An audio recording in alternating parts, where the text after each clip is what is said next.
नमस्कार सभी को। आईएफपीएस द्वारा प्रायोजित निरंतर प्रतिदिन इंटरनेशनल वेबिनार फोरम का आज 207वां दिन है, 4 नवंबर 2023। शुरुआत करने से पहले हम 1 मिनट की प्रेयर्स के लिए मौन रखेंगे।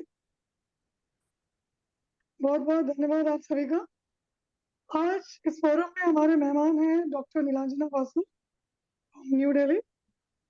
उनके बारे में बताना चाहूंगी। She was farmer professor and Vice Principal, Baxter Homeopathic Medical College, Greater Noida. Currently, she is faculty in Amity Institute of Indian System of Medicine, Amity Institute of Molecular Medicine and Stem Cell Research. She has published several papers in international national journals. Now she is practicing homeopathy, especially patients having post-treatment morbidity of cancers. आज हमारे समक्ष ये प्रस्तुत करेंगे स्तन carcinoma की चिकित्सा, homeopathy in breast cancer. So over to you, Dr. Nilanjana. Thank you ma'am. नमस्कार सबको। मैं बहुत बहुत धन्यवाद करना चाहती हूँ international forum for promoting homeopathy, doctor Mridul Sahni sir को बहुत बहुत नमस्कार। और ये इतना बड़ा और इतना अच्छा इनिशिएटिव, इतने लोगों को एक साथ जोड़ना बहुत बड़ी बात होती है। तो मैं कोशिश करूंगी, जो मेरा काम है पिछले 6-7 सालों से मैंने कुछ होम्योपैथी के लिए करने की कोशिश की हूँ। अपना, जैसे मैम ने बताया, मैं पहले वाइस प्रिंसिपल थी बैक्सन होम्योपैथिक मेडिकल कॉलेज में। बट मैं ये बताना चाहूंगी, मुझे जॉब इसलिए छोड़ना पड़ा क्योंकि मुझे पीएचडी करना था। और पीएचडी सेल्यूलर मॉलिक्यूलर ऑन्कोलॉजी पूरा प्रॉपर बेसिक साइंस में है मेरा मेरा अभी कंप्लीट हो गया। तो उसके एडमिशन के लिए मुझे बोला गया था कि अगर आप फुल टाइम करोगे तो ही ज्वाइन कर सकते हो। सो इसी वजह से मुझे अपना जॉब छोड़ के करना पड़ा। तो होपफुली आई उस वो सारा चीज, आई थिंक उसका एक थोड़ा सा हिस्सा मैं आज दिखा सकती हूँ कि क्या क्या हमने किया है अपने पीएचडी में। ये थोड़ा सा हिस्सा है, बाकी सो लेट मी। आपको अभी शायद मेरा वो दिख रहा होगा स्क्रीन।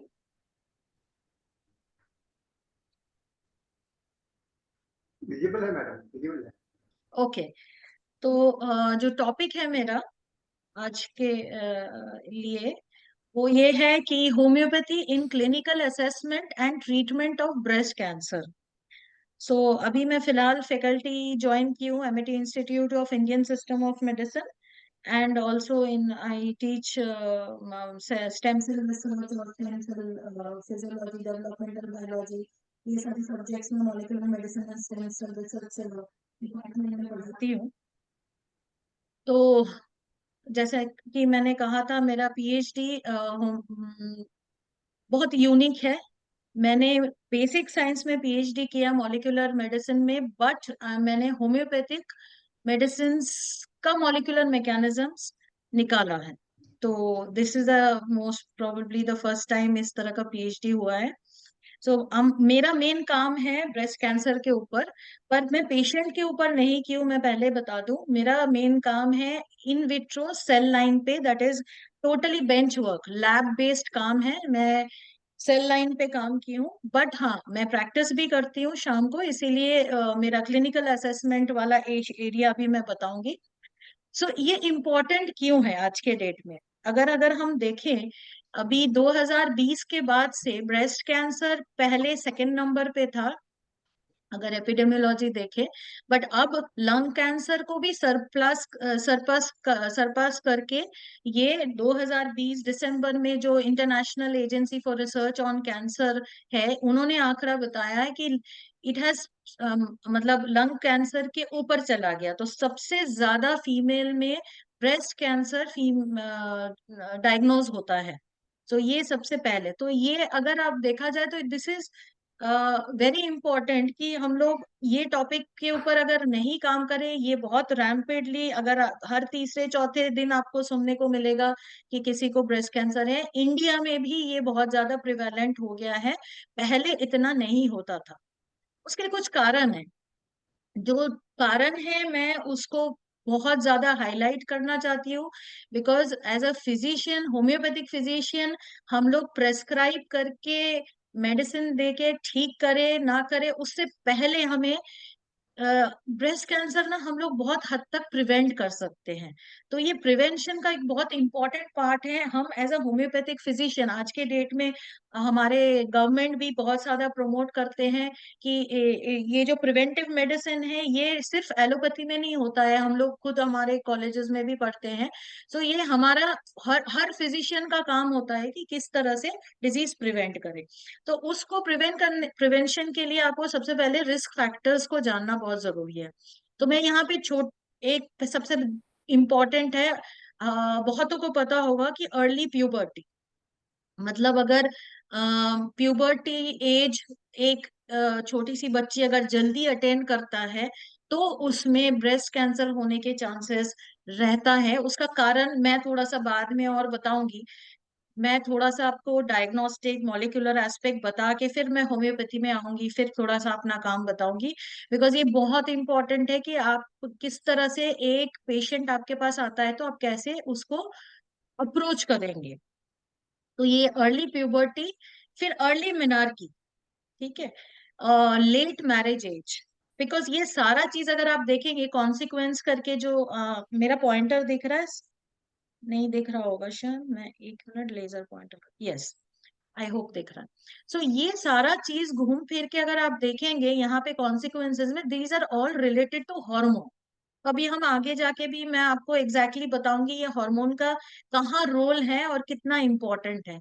तो इसलिए रिस्क फैक्टर्स जो भी है, अगर हम ये जो डार्क ब्लू वाला जगह है, early puberty, early menarche, late marriage age, late child birth age, lactation failure या लैक्टेशन किसी भी रीजन से नहीं करना, वो लेट मेनोपॉज, ये सारे cause, lack of physical activity, ये जितना आप देख रहे हैं ये सारा कुछ आप देखेंगे हार्मोन रिलेटेड है, विच इज वेरी इंपॉर्टेंट। ये जो हार्मोन है ईस्ट्रोजन हार्मोन आपको दिखेगा हर जगह पे, हार्मोनल चेंजेस। सो हमारे बॉडी में जितना दिन ये, मतलब जितना देर के लिए हार्मोन्स प्रेजेंट होते हैं, तो ब्रेस्ट के जो सेल्स होते हैं उसके प्रोलिफरेशन के लिए होता है, ग्रोथ के लिए होता है। एंड ये सिमिलरली हम जानते हैं कि कैंसर जो है अनकंट्रोल्ड ग्रोथ के वजह से कैंसर प्रोड्यूस होता है, ठीक है। तो ये अनकंट्रोल्ड ग्रोथ किस रीजन से होता है, तो ये एक तरह के हार्मोन से डिपेंडेंट होता है, जो ये ईस्ट्रोजन प्रोजेस्टेरोन होते हैं वो। तो यहाँ पे भी अगर आप देखेंगे लैक ऑफ फिजिकल एक्टिविटी, तो लैक ऑफ फिजिकल एक्टिविटी भी एक्सपोजर तो सेक्स हार्मोन ज्यादा करता है, ईस्ट्रोजन प्रोजेस्टेरोन, उसकी वजह से भी एनोर्बिटरी साइकिल होता है। हाई फैट डाइट, वहां पे कोलेस्ट्रॉल अगर एक्टिवेट जो है वो भी oestrogen signalling and cell proliferation activate करता है। ओबेसिटी, ओबेसिटी भी एक्टिवेट करता है जो फैट एपोक्राइन ग्लैंड्स है, वो सारे ग्लैंड्स इंफ्लेमेटरी साइटोकाइंस, मतलब जो इन्फ्लेमेशन करता है हमारे बॉडी में जो सिग्नलिंग, वो सारे कुछ बढ़ाता है। सिमिलरली आप देखिए अल्कोहल कंजम्पशन, स्मोकिंग, ये सारा चीज बहुत इंपॉर्टेंट है। एंड इस यहाँ पे रिस्क फैक्टर्स में एक चीज और बताना चाहूंगी कि स्मोकिंग सिर्फ फीमेल खुद करे इज नॉट ओनली इम्पोर्टेंट, अगर वो पैसिव स्मोकिंग भी करते हैं, हम बहुत कम लोग जानते हैं कि पैसिव स्मोकिंग की वजह से हम लोग लंग कैंसर और ये सब जानते हैं, but breast cancer is one of the major cause, major effect after passive smoking. Active smoking में तो है ही है, उसमें कुछ जीन्स होते हैं, हमारे कैंसर तभी होता है जब कुछ जीन्स होते हैं, जो प्रोटो ऑन्कोजीन्स होता है वो एक्टिवेट हो जाता है और वो ऑन्कोजीन्स बन जाते हैं। और कुछ जीन्स हमारे बॉडी में होता है जो ट्यूमर सप्रेसर जीन है, वो नॉर्मल, वो ट्यूमर को सप्रेस करके रखता है, बट किसी भी रीजन से अगर वो म्यूटेशन हो जाता है, ये अगर आप देख रहे हैं तो P53 जीन जो होता है बहुत इंपॉर्टेंट एक जीन है जो ट्यूमर को सप्रेस करके रखता है किसी भी चीज से, जैसे ये स्मोकिंग हो गया तो इसके म्यूटेशन होके वो P53 वो वो फिर सप्रेस नहीं रहता है, तो इस वजह से कैंसर हो सकता है। फिर हार्मोनल रिप्लेसमेंट थेरेपी जो पोस्ट मेनोपॉजल होता है, वहां पे भी ईस्ट्रोजन प्रोजेस्टेरोन दिया जाता है। अगर बहुत जरूरत ना हो तो इसे भी अवॉइड करा जाए। इसके प्रोलॉन्ग एक्सपोजर से भी हार्मोन, ईस्ट्रोजन हार्मोन आपके बॉडी में ज्यादा होगा, and because of that breast cancer होने के चांसेस होता है। कॉन्ट्रासेप्टिव, ये जो इररेलेवेंट यूज होता है, बिना पूछे, डॉक्टर के बिना सलाह के जो मेडिकेशन होता है, ओवर द काउंटर मेडिकेशन होता है, ये भी, ये सारे हार्मोनल पिल्स होता है जो ब्रेस्ट कैंसर के कॉज हो सकता है। देन फैमिली हिस्ट्री, ये थोड़ा सा इंपॉर्टेंट है। ब्राका जीन होता है, BRCA1-2, ये दो जीन होता है, BRCA1 एंड BRCA2, ये दो जीन किसी किसी के बॉडी में पाया जाता है। अगर ये ज्यादा है, म्यूटेटेड है, तो उनको ब्रेस्ट कैंसर या ओवरियन कैंसर होना ही है, होगा ही होगा। अगर इस सिलसिले में मैं अगर आपको इफ मतलब अवेयरनेस अगर है, एंजेलिना जोली एक फिल्म अभिनेत्री है हॉलीवुड की, उनका उनके फैमिली हिस्ट्री था ये ब्रैका जीन का। तो उन्होंने अपना प्रिवेंटिव मैस्टेक्टोमी, बिना उनको कैंसर हुए भी प्रिवेंटिव उन्होंने मैस्टेक्टोमी करवाया था। And this is very unique, usually कोई करता नहीं है। तो दैट वाज वेरी इंपॉर्टेंट, मतलब उस टाइम जब उन्होंने अपना जीन का ऐसे कराया गया था, और उनको पता चला कि मेरे फैमिली हिस्ट्री में ब्राका जीन के म्यूटेशंस है और मेरे घर पे कैंसर्स है, तो उन्होंने, ताकि कैंसर ना हो इसलिए पहले से उन्होंने मैस्टेक्टोमी कराया और बायलैटरल मैस्टेक्टोमी करा हुआ था। So this is very important, family history. पर ये सबको नहीं होता है, जिनके अंदर ये ब्राका जीन पाया जाता है 1-2, उनको ओवरियन या फिर ब्रेस्ट कैंसर होने के पूरे चांसेस होते हैं। Then environmental toxin, these are all very important cause risk factors. अगर मैं थोड़ा सा बताऊं, जिसको मतलब बहुत कुछ समझना जरूरी नहीं है, बट अगर ये वाला जो एस्पेक्ट है कि ओबेसिटी, आज के डेट में हाई फाइबर डाइट, ओबेसिटी, ये लैक ऑफ फिजिकल एक्सरसाइज, मैं इसको थोड़ा हाईलाइट करती हूँ। यहाँ पे अगर आप देखेंगे, ये है एक लीन वुमेन जो नॉर्मल होते हैं, उनका ब्रेस्ट का ये सेल ऐसे हैं, और इनके ये सेल्स है, मैं बहुत ज्यादा डिटेल्स में नहीं जा रही हूँ। ये इन्फ्लेमेटरी मार्कर्स है, these are anti inflammatory marker. ये जो IL-10, कुछ आप लोग सुनते होंगे, ये जब से कोविड हुआ है, IL-6, IL-10, IL-8 बढ़ गया है, इन्फ्लेमेशन हो रहा है, ये सब आप सुनते होंगे। तो ये बहुत इंपॉर्टेंट फैक्टर्स है, these are anti inflammatory factors which are present जब एक लीन थीन वुमेन में होता है। बट किसी भी रीजन, और इनके ईस्ट्रोजन नॉर्मल लेवल में होता है अगर, तो इनका normal tumour growth, sorry, normal breast का ग्रोथ होता है। बट किसी भी रीजन से अगर ये ओबेसिटी है, और ओबेसिटी के वजह से ये सारे प्रो इन्फ्लामेटरी, जो मतलब इन्फ्लामेशन कॉजिंग जो सेल्स होते हैं, इम्यून सेल्स होते हैं, एंड प्रो इन्फ्लामेटरी फैक्टर्स, ये सब बढ़ जाता है। और ये सब बढ़ने के बाद ये फैट से, बेसिकली ये फैट से हो रहा है। ये जो येलो वाला पार्ट देख रहे हैं, ये सब एडिपोसाइट्स है।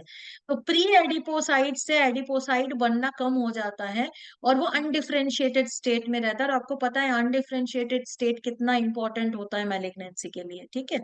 तो यहाँ पे अगर आप देख सकते, ये पूरे चांस है कैंसर होने के, बिकॉज ये ईस्ट्रोजन डिपेंडेंट है। तो और ज्यादा इजीली मैं थोड़ा सा एक्सप्लेन करूं, नेक्स्ट स्लाइड में मैं कर दूंगी। सो हमारे लिए बहुत इंपॉर्टेंट है, जैसे मैं बता रही थी एज अ फिजिशियन, कि प्रिवेंशन। सो सबको पता है prevention is better than cure.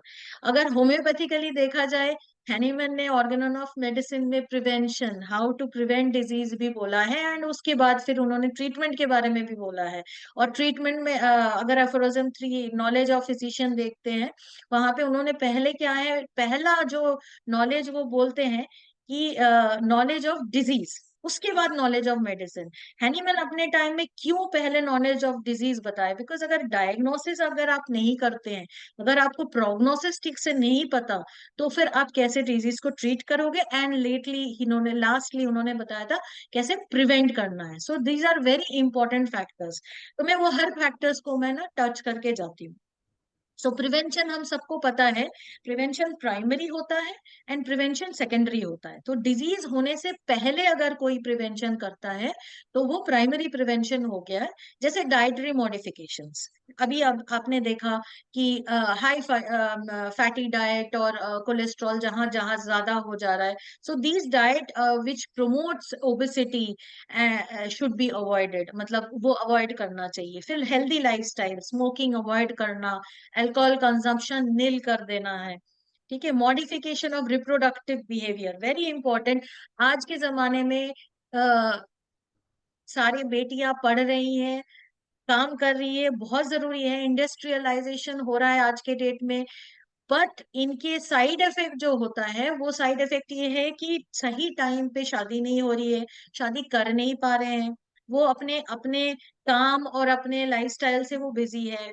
फिर शादी होती भी है तो वो या तो बच्चा पैदा नहीं करना चाहते हैं, या अगर बच्चा पैदा करना चाहते हैं तो बहुत डिलेड प्रेगनेंसी करते हैं, लेट ऑनसेट प्रेगनेंसी करते हैं।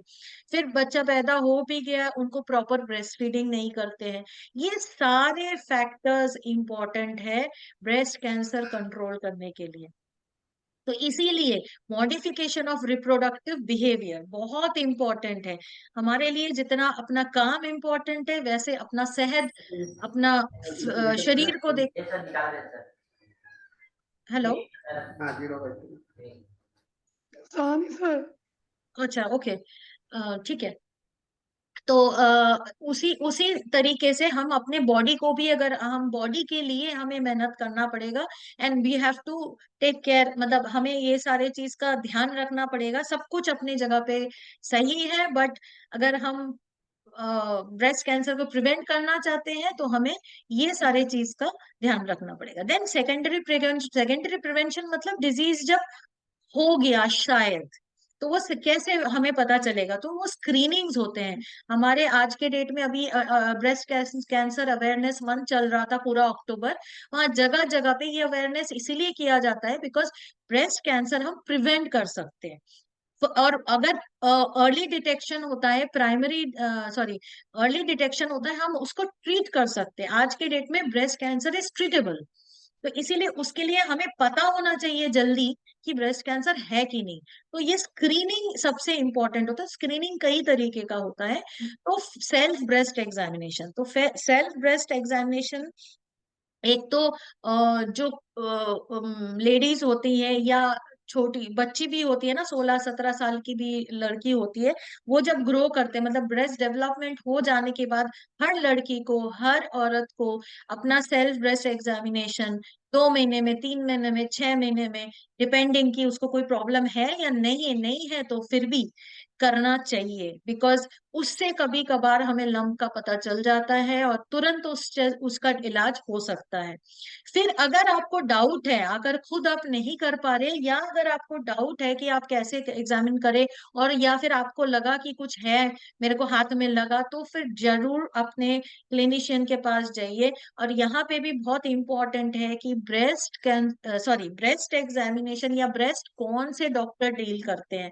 हम लोग क्योंकि फीमेल में ब्रेस्ट हम सोचते हैं तो हम सीधा चले जाते हैं गायनेकोलॉजिस्ट के पास। डेफिनेटली गायनेकोलॉजिस्ट भी एग्जामिन कर सकते हैं, बट ब्रेस्ट डिजीज शुड के लिए आपको एक सर्जन के पास जाना है। This is very important. बहुत लोगों को ये क्वेरी होता है कि किसके पास जाना है, तो इसलिए अगर आप किसी पेशेंट को या आप अपने किसी परिवार वाले को अगर आप बताना चाहते हो as a physician, as a homeopathic physician, तो आप जरूर उनको गाइड करिए कि अगर एग्जामिनेशन करके कुछ मिल रहा है तो किसके पास जाना है, तो एक सर्जन के पास जाना है, ठीक है।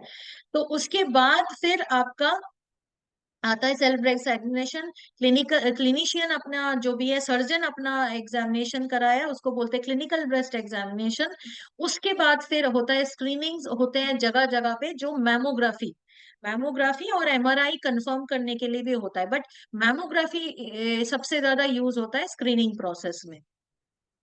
इसके बाद अगर किसी को ब्रेस्ट कैंसर हो गया है तो सेकेंडरी, उसके बाद उन्होंने इलाज करा भी लिया, फिर उसको प्रिवेंट करना, अभी मैं नेक्स्ट में बता रही हूँ। ये कितने टाइप के होते हैं उसके ऊपर डिपेंड करता है कि कौन से ब्रेस्ट कैंसर में केमो प्रिवेंशन कर सकते हैं, वो अभी मैं बताऊंगी। तो ये केमो प्रिवेंशन मीन्स कौन से मेडिसिन से आप प्रिवेंट कर सकते हैं ब्रेस्ट कैंसर। मतलब एक लंप मिल गया, लंप का इलाज हो गया ताकि दोबारा ना हो, उसका prevention, that is again secondary prevention, वो केमो प्रिवेंशन बोलते हैं। और आज के डेट में बायोलॉजिकल्स आपने सुना होगा, बहुत सारे मेडिसिन होता है जो टारगेटेड मेडिसिन होते हैं, बायोलॉजिकल्स होते हैं, मतलब इम्यूनिटी को टारगेट करते हैं, ऐसे मेडिसिन को बायोलॉजिकल प्रिवेंशन बोलते हैं। तो दीज आर प्रिवेंटिव मेजर्स।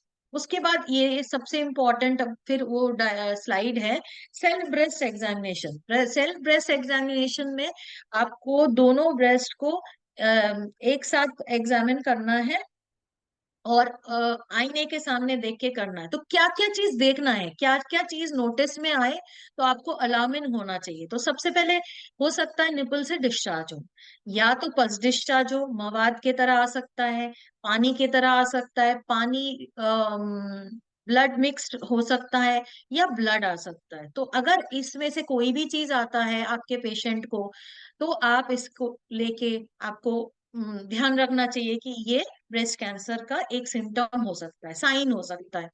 फिर लंप लंप और थिकनिंग, अगर कोई ब्रेस्ट का एक हिस्सा मोटा हो जाता है या उसमें एक लंप पाया जाता है, दिस इज वेरी कॉमन। और एक इम्पॉर्टेंट जरूरी है, अगर आप मेरा हाथ देख सकते हो, हमें पाम से एग्जामिन करना चाहिए। अगर ऐसे करके आप एग्जामिन करेंगे ब्रेस्ट में, सबके ब्रेस्ट में टिश्यूज मिलेगा और सबके ब्रेस्ट में ट्यूमर लगेगा। इसीलिए बहुत इंपॉर्टेंट है कि पाम से आप एग्जामिन करो, तो वहां पे आपको फिर लंप अगर है तो आपको एग्जैक्टली लंप डिटेक्ट होगा। फिर स्किन टेक्सचर में कोई चेंज होता है, आर्म पिट में कोई लंप होता है, बिकॉज लिम्फ नोड एनलार्जमेंट हो सकता है ब्रेस्ट कैंसर, ब्रेस्ट से मेटास्टासिस होके, या चेंज ब्रेस्ट के कोई निपल में कोई चेंज आ गया, निपल रिट्रैक्ट हो रहा है, या निपल एक तरफ ज्यादा ड्रूलिंग हो रहा है, कोई विजिबल लंप है, डिम्पलिंग। डिम्पलिंग मतलब जैसे ऑरेंज के ऊपर पिटिंग होता है ना, उस तरह का अगर डिम्पलिंग हो रहा है, उसको प्यूडी ऑरेंज हम लोग डायग्नोसिस के हिसाब से बोलते हैं। अगर वैसा कुछ दिख गया, या एक तरफ का ब्रेस्ट नीचे एक तरफ का ब्रेस्ट ऊपर, या फिर कोई इरिटेशन, अगर रेकरेंट कोई स्किन इरिटेशन हो रहा है, अल्सरेशन हो रहा है, आप उसको ट्रीटमेंट कर रहे हो और ठीक नहीं हो रहा है, तो फिर आपको सोचना चाहिए मे बी ये ब्रेस्ट कैंसर का एक सिम्टम हो सकता है। फिर डिम्पलिंग, ये सारे इंपॉर्टेंट फाइंडिंग्स है, साइंस है, सिम्टम्स है, जो आपके पास या तो पेशेंट खुद आके बोलेंगे या आप एग्जामिन करके देखेंगे। बिकॉज यहाँ पे देखिए होम्योपैथ के मैं क्यों इतना स्ट्रेस दे रही हूँ ये सारा चीज, बिकॉज कोई भी प्रॉब्लम होता है, ज्यादातर लोग पहले प्रेफर करते हैं होम्योपैथ के पास जाने के लिए, बिकॉज वो लोग अवॉइड करना चाहते हैं सर्जरी। तो वो सीधा जाएंगे पहले होम्योपैथ के पास कि आप इलाज करो। बट हम कब इलाज करेंगे और कब नहीं करेंगे वो इम्पोर्टेंट है। अगर हर केस में हम इलाज करने लगे, वहां पे भी प्रॉब्लम है, वो मैं धीरे धीरे बताऊंगी। तो यहाँ हम डायग्नोसिस करके हम भेज सकते हैं या रख सकते हैं, डिपेंडिंग, अभी आ रहे हैं उस पर। So different approaches for diagnosis, जैसे मैंने अभी बता दिया आपको, क्लिनिकल ब्रेस्ट एग्जामिनेशन, मैमोग्राफी होता है, एमआरआई होता है। फिर आज के डेट में बहुत इंपॉर्टेंट, सपोज आपका लंप मिल गया है और उसके बाद फिर उसका टेस्टिंग हुआ है, या तो लंप का हुआ है ऑपरेशन के बाद, या एफएनएससी से हुआ है, मॉलिक्यूलर टेस्टिंग होता है। आज के डेट में मॉलिक्यूलर डायग्नोस्टिक बहुत इंपॉर्टेंट हो गया है। तो अगर आप किसी ब्रेस्ट कैंसर पेशेंट आपके पास रिपोर्ट्स लेके आते हैं, तो आपको वो रिपोर्ट्स पढ़ना आना चाहिए कि वो किस तरह का कैंसर से सफर कर रहा है, उसका कौन सा मॉलिक्यूलर मार्कर इम्पोर्टेंट है भी कि नहीं, ये, और वो किस कैटेगरी में आता है, वो ठीक होगा या नहीं होगा। ये सारा चीज ना हमें, ये जो मैं नेक्स्ट 3-4 पॉइंट बता रही हूँ, वो आज के डेट में बहुत इंपॉर्टेंट फाइंडिंग्स हो गए, इसलिए मैं थोड़ा थोड़ा बताती जाऊंगी। तो ये मॉलिक्यूलर टेस्टिंग हेल्प करता है आइडेंटिफाई करने के लिए कुछ जीन्स और बायोमार्कर्स, मतलब कुछ जीन्स या बायोमार्कर्स बढ़ जाता है या घट जाता है किसी किसी कैंसर में। अगर वो टेस्ट करके हम मॉलिक्यूलर टेस्टिंग करके जान जाते हैं कि हाँ ये बायोमार्कर बढ़ गया है, तो फिर हम कंफर्म हो सकते हैं कि हाँ इस बंदे को ये डिजीज पक्का है। और उस डिजीज का अगर डायग्नोसिस एंड प्रोग्नोसिस, ये बहुत इंपॉर्टेंट है, वो ठीक होगा नहीं होगा, या होगा तो कितने दिन में रिलैप्स हो सकता है, ये सब हम पहले से पता कर सकते हैं। फिर next generation sequencing, next generation sequencing आज के डेट का बून है, ठीक है, कोई भी डिजीज के बारे में अगर हम अपनी बॉडी में जितने जीन्स है वो एक साथ सीक्वेंस करा सकते, और वो 1 घंटे में हो सकता है, और बहुत कॉस्ट इफेक्टिव है। आज धीरे धीरे बहुत सारे ये जो जितनी बीमारियां है, it is not only breast cancer, कोई भी बीमारी होगा, ये जीन अगर हम टेस्ट करके पता कर लेते तो हम उसका प्रोग्नोसिस, डायग्नोसिस एंड ट्रीटमेंट तीनों चीज करा सकते हैं। मतलब ये थोड़ा सा होम्योपैथी के तरह है। जैसे हम लोग अगर सिम्टम आइडेंटिफाई के, हम लोग हमेशा, मैं हमेशा बोलती हूँ, हम लोग फेनोटिपिकली सिम्टम मैच करते हैं। फेनोटिपिकली हम पेशेंट का सिम्टम आइडेंटिफाई करते हैं और फिर हम उसका पर्सनलाइज ट्रीटमेंट करते हैं ना, जिसको हम इंडिविजुअलाइजेशन बोलते हैं। यही चीज आज के डेट में अगर बायोटेक्नोलॉजी के लैंग्वेज में बोले, वो पर्सनलाइज मेडिसिन जीन लेवल में करते हैं। वो देखते हैं कि कौन सा जीन में प्रॉब्लम है, उस जीन को आइडेंटिफाई करते हैं। तो कैसे आइडेंटिफाई करेंगे, तो यही सारे टेस्ट होते हैं। आइडेंटिफाई करेंगे और फिर उस जीन को मॉडिफाई करके दोबारा पेशेंट को ठीक करने की कोशिश करते हो। ये उनके हिसाब से पर्सनलाइज ट्रीटमेंट है। तो बहुत मिलता जुलता है, बस वर्ड्स के और तरीके के थोड़े से डिफरेंस है। फिर लिक्विड बायोप्सी, आप सबको पता है कि अगर बायोप्सी मतलब pin fine needle aspiration biopsy होता है, मतलब बहुत पतला सा एक सुई डाल के अंदर से मैटर जो डिस्चार्ज होता है या मैटर होता है उसमें से, ट्यूमर में से निकाल के उसका टेस्टिंग होता है। तो ये इन्वेजिव मेथड है। तो आज के डेट में जो जितना बायोटेक्नोलॉजी एडवांस हो रहा है, उतना मेडिकल साइंस भी एडवांस हो रहा है, डायग्नोस्टिक एडवांस हो रहा है। तो लिक्विड बायोप्सी होता है। लिक्विड बायोप्सी नॉन इन्वेसिव, जैसे यूरिन से ले सकते हैं हम। यूरिन से हम पता कर सकते हैं कि उसको कौन से तरह का कैंसर है। हम थूक से निकाल के बता सकते हैं कि इसको क्या प्रॉब्लम है। तो ये लिक्विड बायोप्सी इसको बोलते हैं। ये कॉस्ट इफेक्टिव भी है, और ये हम रिपीट भी कर सकते हैं, हम मॉनिटर भी कर सकते हैं, और हम बार बार पेशेंट को इन्वेजिव मेथड से परेशान भी नहीं कर रहे। तो पेशेंट हैप्पीली ये सारे टेस्ट करा भी लेते हैं। ठीक है। फिर जेनेटिक टेस्टिंग, ये भी एक तरह का टेस्ट है, जो मैंने बताया पहले जमाने में होता था और आज के जमाने में अलग तरीके से होता है। पहले सीक्वेंसिंग होता था, बहुत टाइम लगता था, और अभी जो है बहुत जल्दी हो जाता है। फिर आर्टिफिशियल इंटेलिजेंस, ये आज के डेट में specially breast cancer, cervical cancer में बहुत इंपॉर्टेंट एक फैक्टर प्ले करता है। अगर आप लोग जानते हैं आर्टिफिशियल इंटेलिजेंस के बारे में, वहाँ मशीन लर्निंग बोल के एक चीज होता है, जहां पे सपोज ये जो ब्रेस्ट कैंसर मैमोग्राफी के जो प्लेट्स होते हैं, ये इन्होंने ये ट्रेन करता है कंप्यूटर को। ठीक है। और वो थाउजेंड्स ऑफ प्लेट्स ऐसे ना फीड होता है, और फिर वो फीड होने के बाद, जैसे अगर सपोज होने के बाद एक सॉफ्टवेयर तैयार होता है, और वो सॉफ्टवेयर इतना इंटेलिजेंट होता है कंप्यूटर, कि अगर आप कोई पेशेंट या किसी का भी मैमोग्राफी डाल देते हो उस सॉफ्टवेयर के अंदर, सपोज एक फोटो खींच लेते हैं और फिर उसमें हम देखते हैं, तो हम देखेंगे कि वो किस तरह का ब्रेस्ट कैंसर है, क्योंकि ऑलरेडी वो लर्न, मतलब it is almost like a doctor. हम इतने सारे पेशेंट्स देखते देखते अल्टीमेटली हम डायग्नोस करना सीख जाते हैं। वो सेम चीज इसमें भी मशीन सीख लेता है, और फिर वो मशीन बता दे सकता है कि ये कौन सा ब्रेस्ट कैंसर है, इसको क्या हो सकता है, इसका क्या ट्रीटमेंट हो सकता है। बट अल्टीमेटली डॉक्टर ही सब कुछ करता है। वो सिर्फ, जैसे हम लोग अब अगर होम्योपैथी में रेपर्टरी देखते हैं ना, हम लोग जो ऑनलाइन, सॉरी, कंप्यूटराइज जो रेपर्टरी होता है, तो वो भी मशीन लर्निंग के तरह होता है। आई मीन एआई ऑपरेटेड या मशीन लर्निंग आज के डेट में होता है, कि एक क्लिनिशियन क्या सोचता है वो चीज उनको फीड कराया जाता है, वो मशीन लर्निंग किया जाता है। और आप चाहो अगर ए फिजिशियन के बारे में सोचना, तो आप उस तरह से सोच के ड्रग निकाल सकते हो। तो इस तरह का चीज है। ये भी बहुत इंपॉर्टेंट है कि आर्टिफिशियल इंटेलिजेंस आज के डेट में स्क्रीनिंग और डायग्नोसिस में बहुत हेल्प करता है। अब मेन पार्ट में आते हैं, जो मैं इतना देर से बोल रही हूँ कि क्या चीज होता है जिससे हमें पता चलता है कि ब्रेस्ट कैंसर कब होगा, कैसे होगा। तो अगर आप यहाँ पे देखेंगे, हार्मोन रिसेप्टर स्टेटस, मतलब ब्रेस्ट कैंसर आइडियली दो तरीके से होता है, दो तरीके का होता है, मतलब क्लासिफाई करेंगे। एक हार्मोन डिपेंडेंट ब्रेस्ट कैंसर, एक हार्मोन इंडिपेंडेंट। ठीक है। तो हार्मोन डिपेंडेंट ब्रेस्ट कैंसर कैसे होता है वो मैं बताऊं, क्या होता है बता दूं।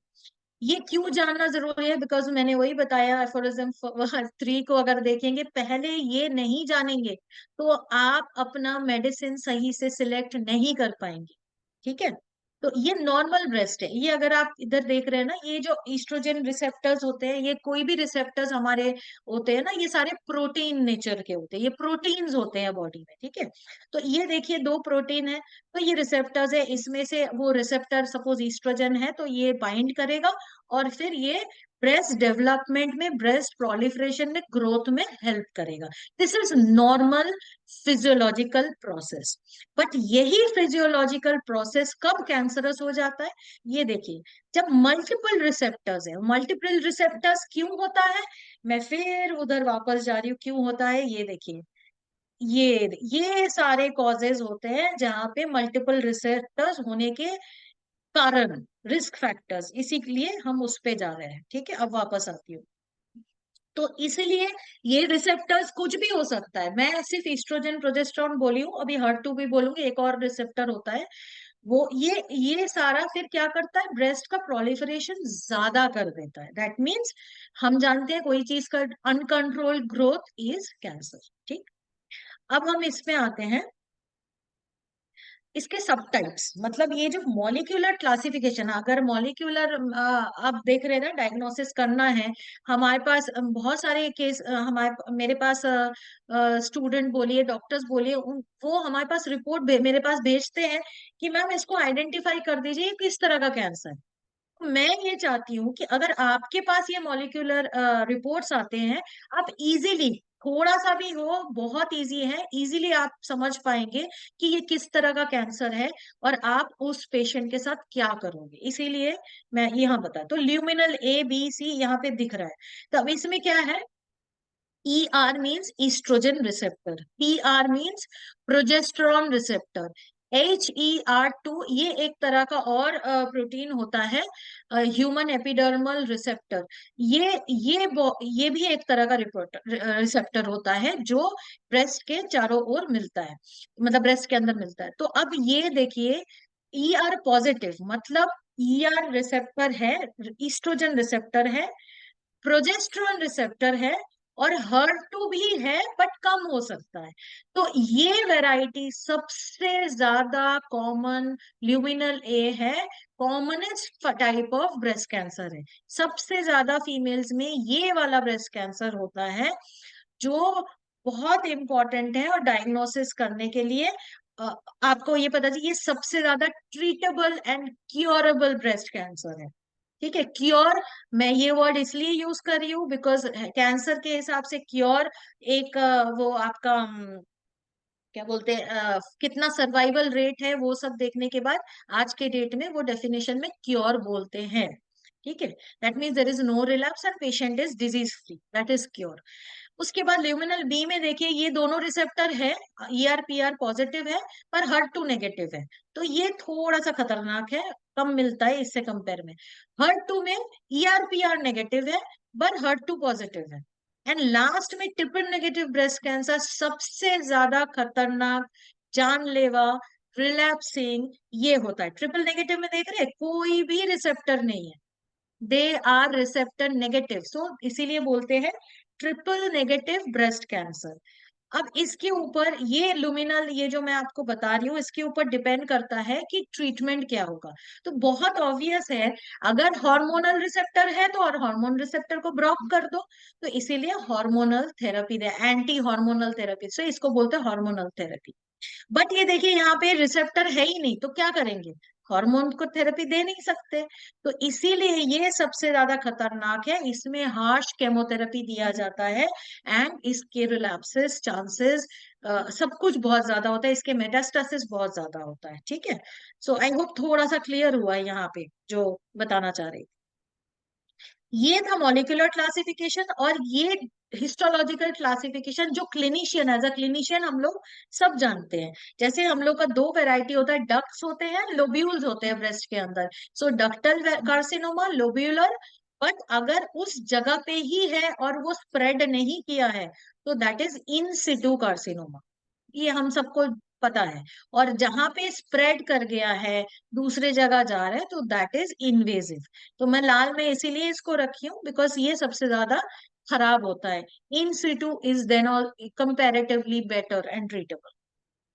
अब अगर नॉर्मल प्रोटोकॉल होता है आज के डेट का ट्रीटमेंट, जो एलोपैथी कन्वेंशनल ट्रीटमेंट होता है, वो ये है कि लोकल, लोकल में और सिस्टमिक। सो लोकल में ऑब्वियसली आज के डेट में पहले के जैसा नहीं है कि ब्रेस्ट कैंसर हुआ है ब्रेस्ट निकाल दो, नहीं। आजकल कंजर्वेटिव सर्जरी होता है। तो कंजर्वेटिव सर्जरी मतलब अगर एक लंप है ब्रेस्ट में, एक छोटा सा इंसिशन होता है और लंप को निकाल लिया जाता है, that's it. It is so important, it is so easy. And कौन से ब्रेस्ट में ऐसा लंपेक्टोमी किया जाता है? ER पॉजिटिव, जहां पे ईस्ट्रोजन रिसेप्टर्स है, जो हार्मोन डिपेंडेंट ब्रेस्ट कैंसर है, उसमें यूजुअली ऐसे किया जाता है। बिकॉज इसको रिमूव कर दो और हार्मोन ताकि रिसेप्टर्स ताकि काम ना करे, उसको हार्मोन थेरेपी दो, फिर वो कभी भी नहीं बढ़ेगा। So it is as simple as that. उसके बाद रेडिएशन दिया जाता है। तो बिफोर सर्जरी भी रेडिएशन होता है, जिसको नियो एडजुवेंट बोलते हैं, और आफ्टर सर्जरी होता है तो एडजुवेंट बोलते हैं।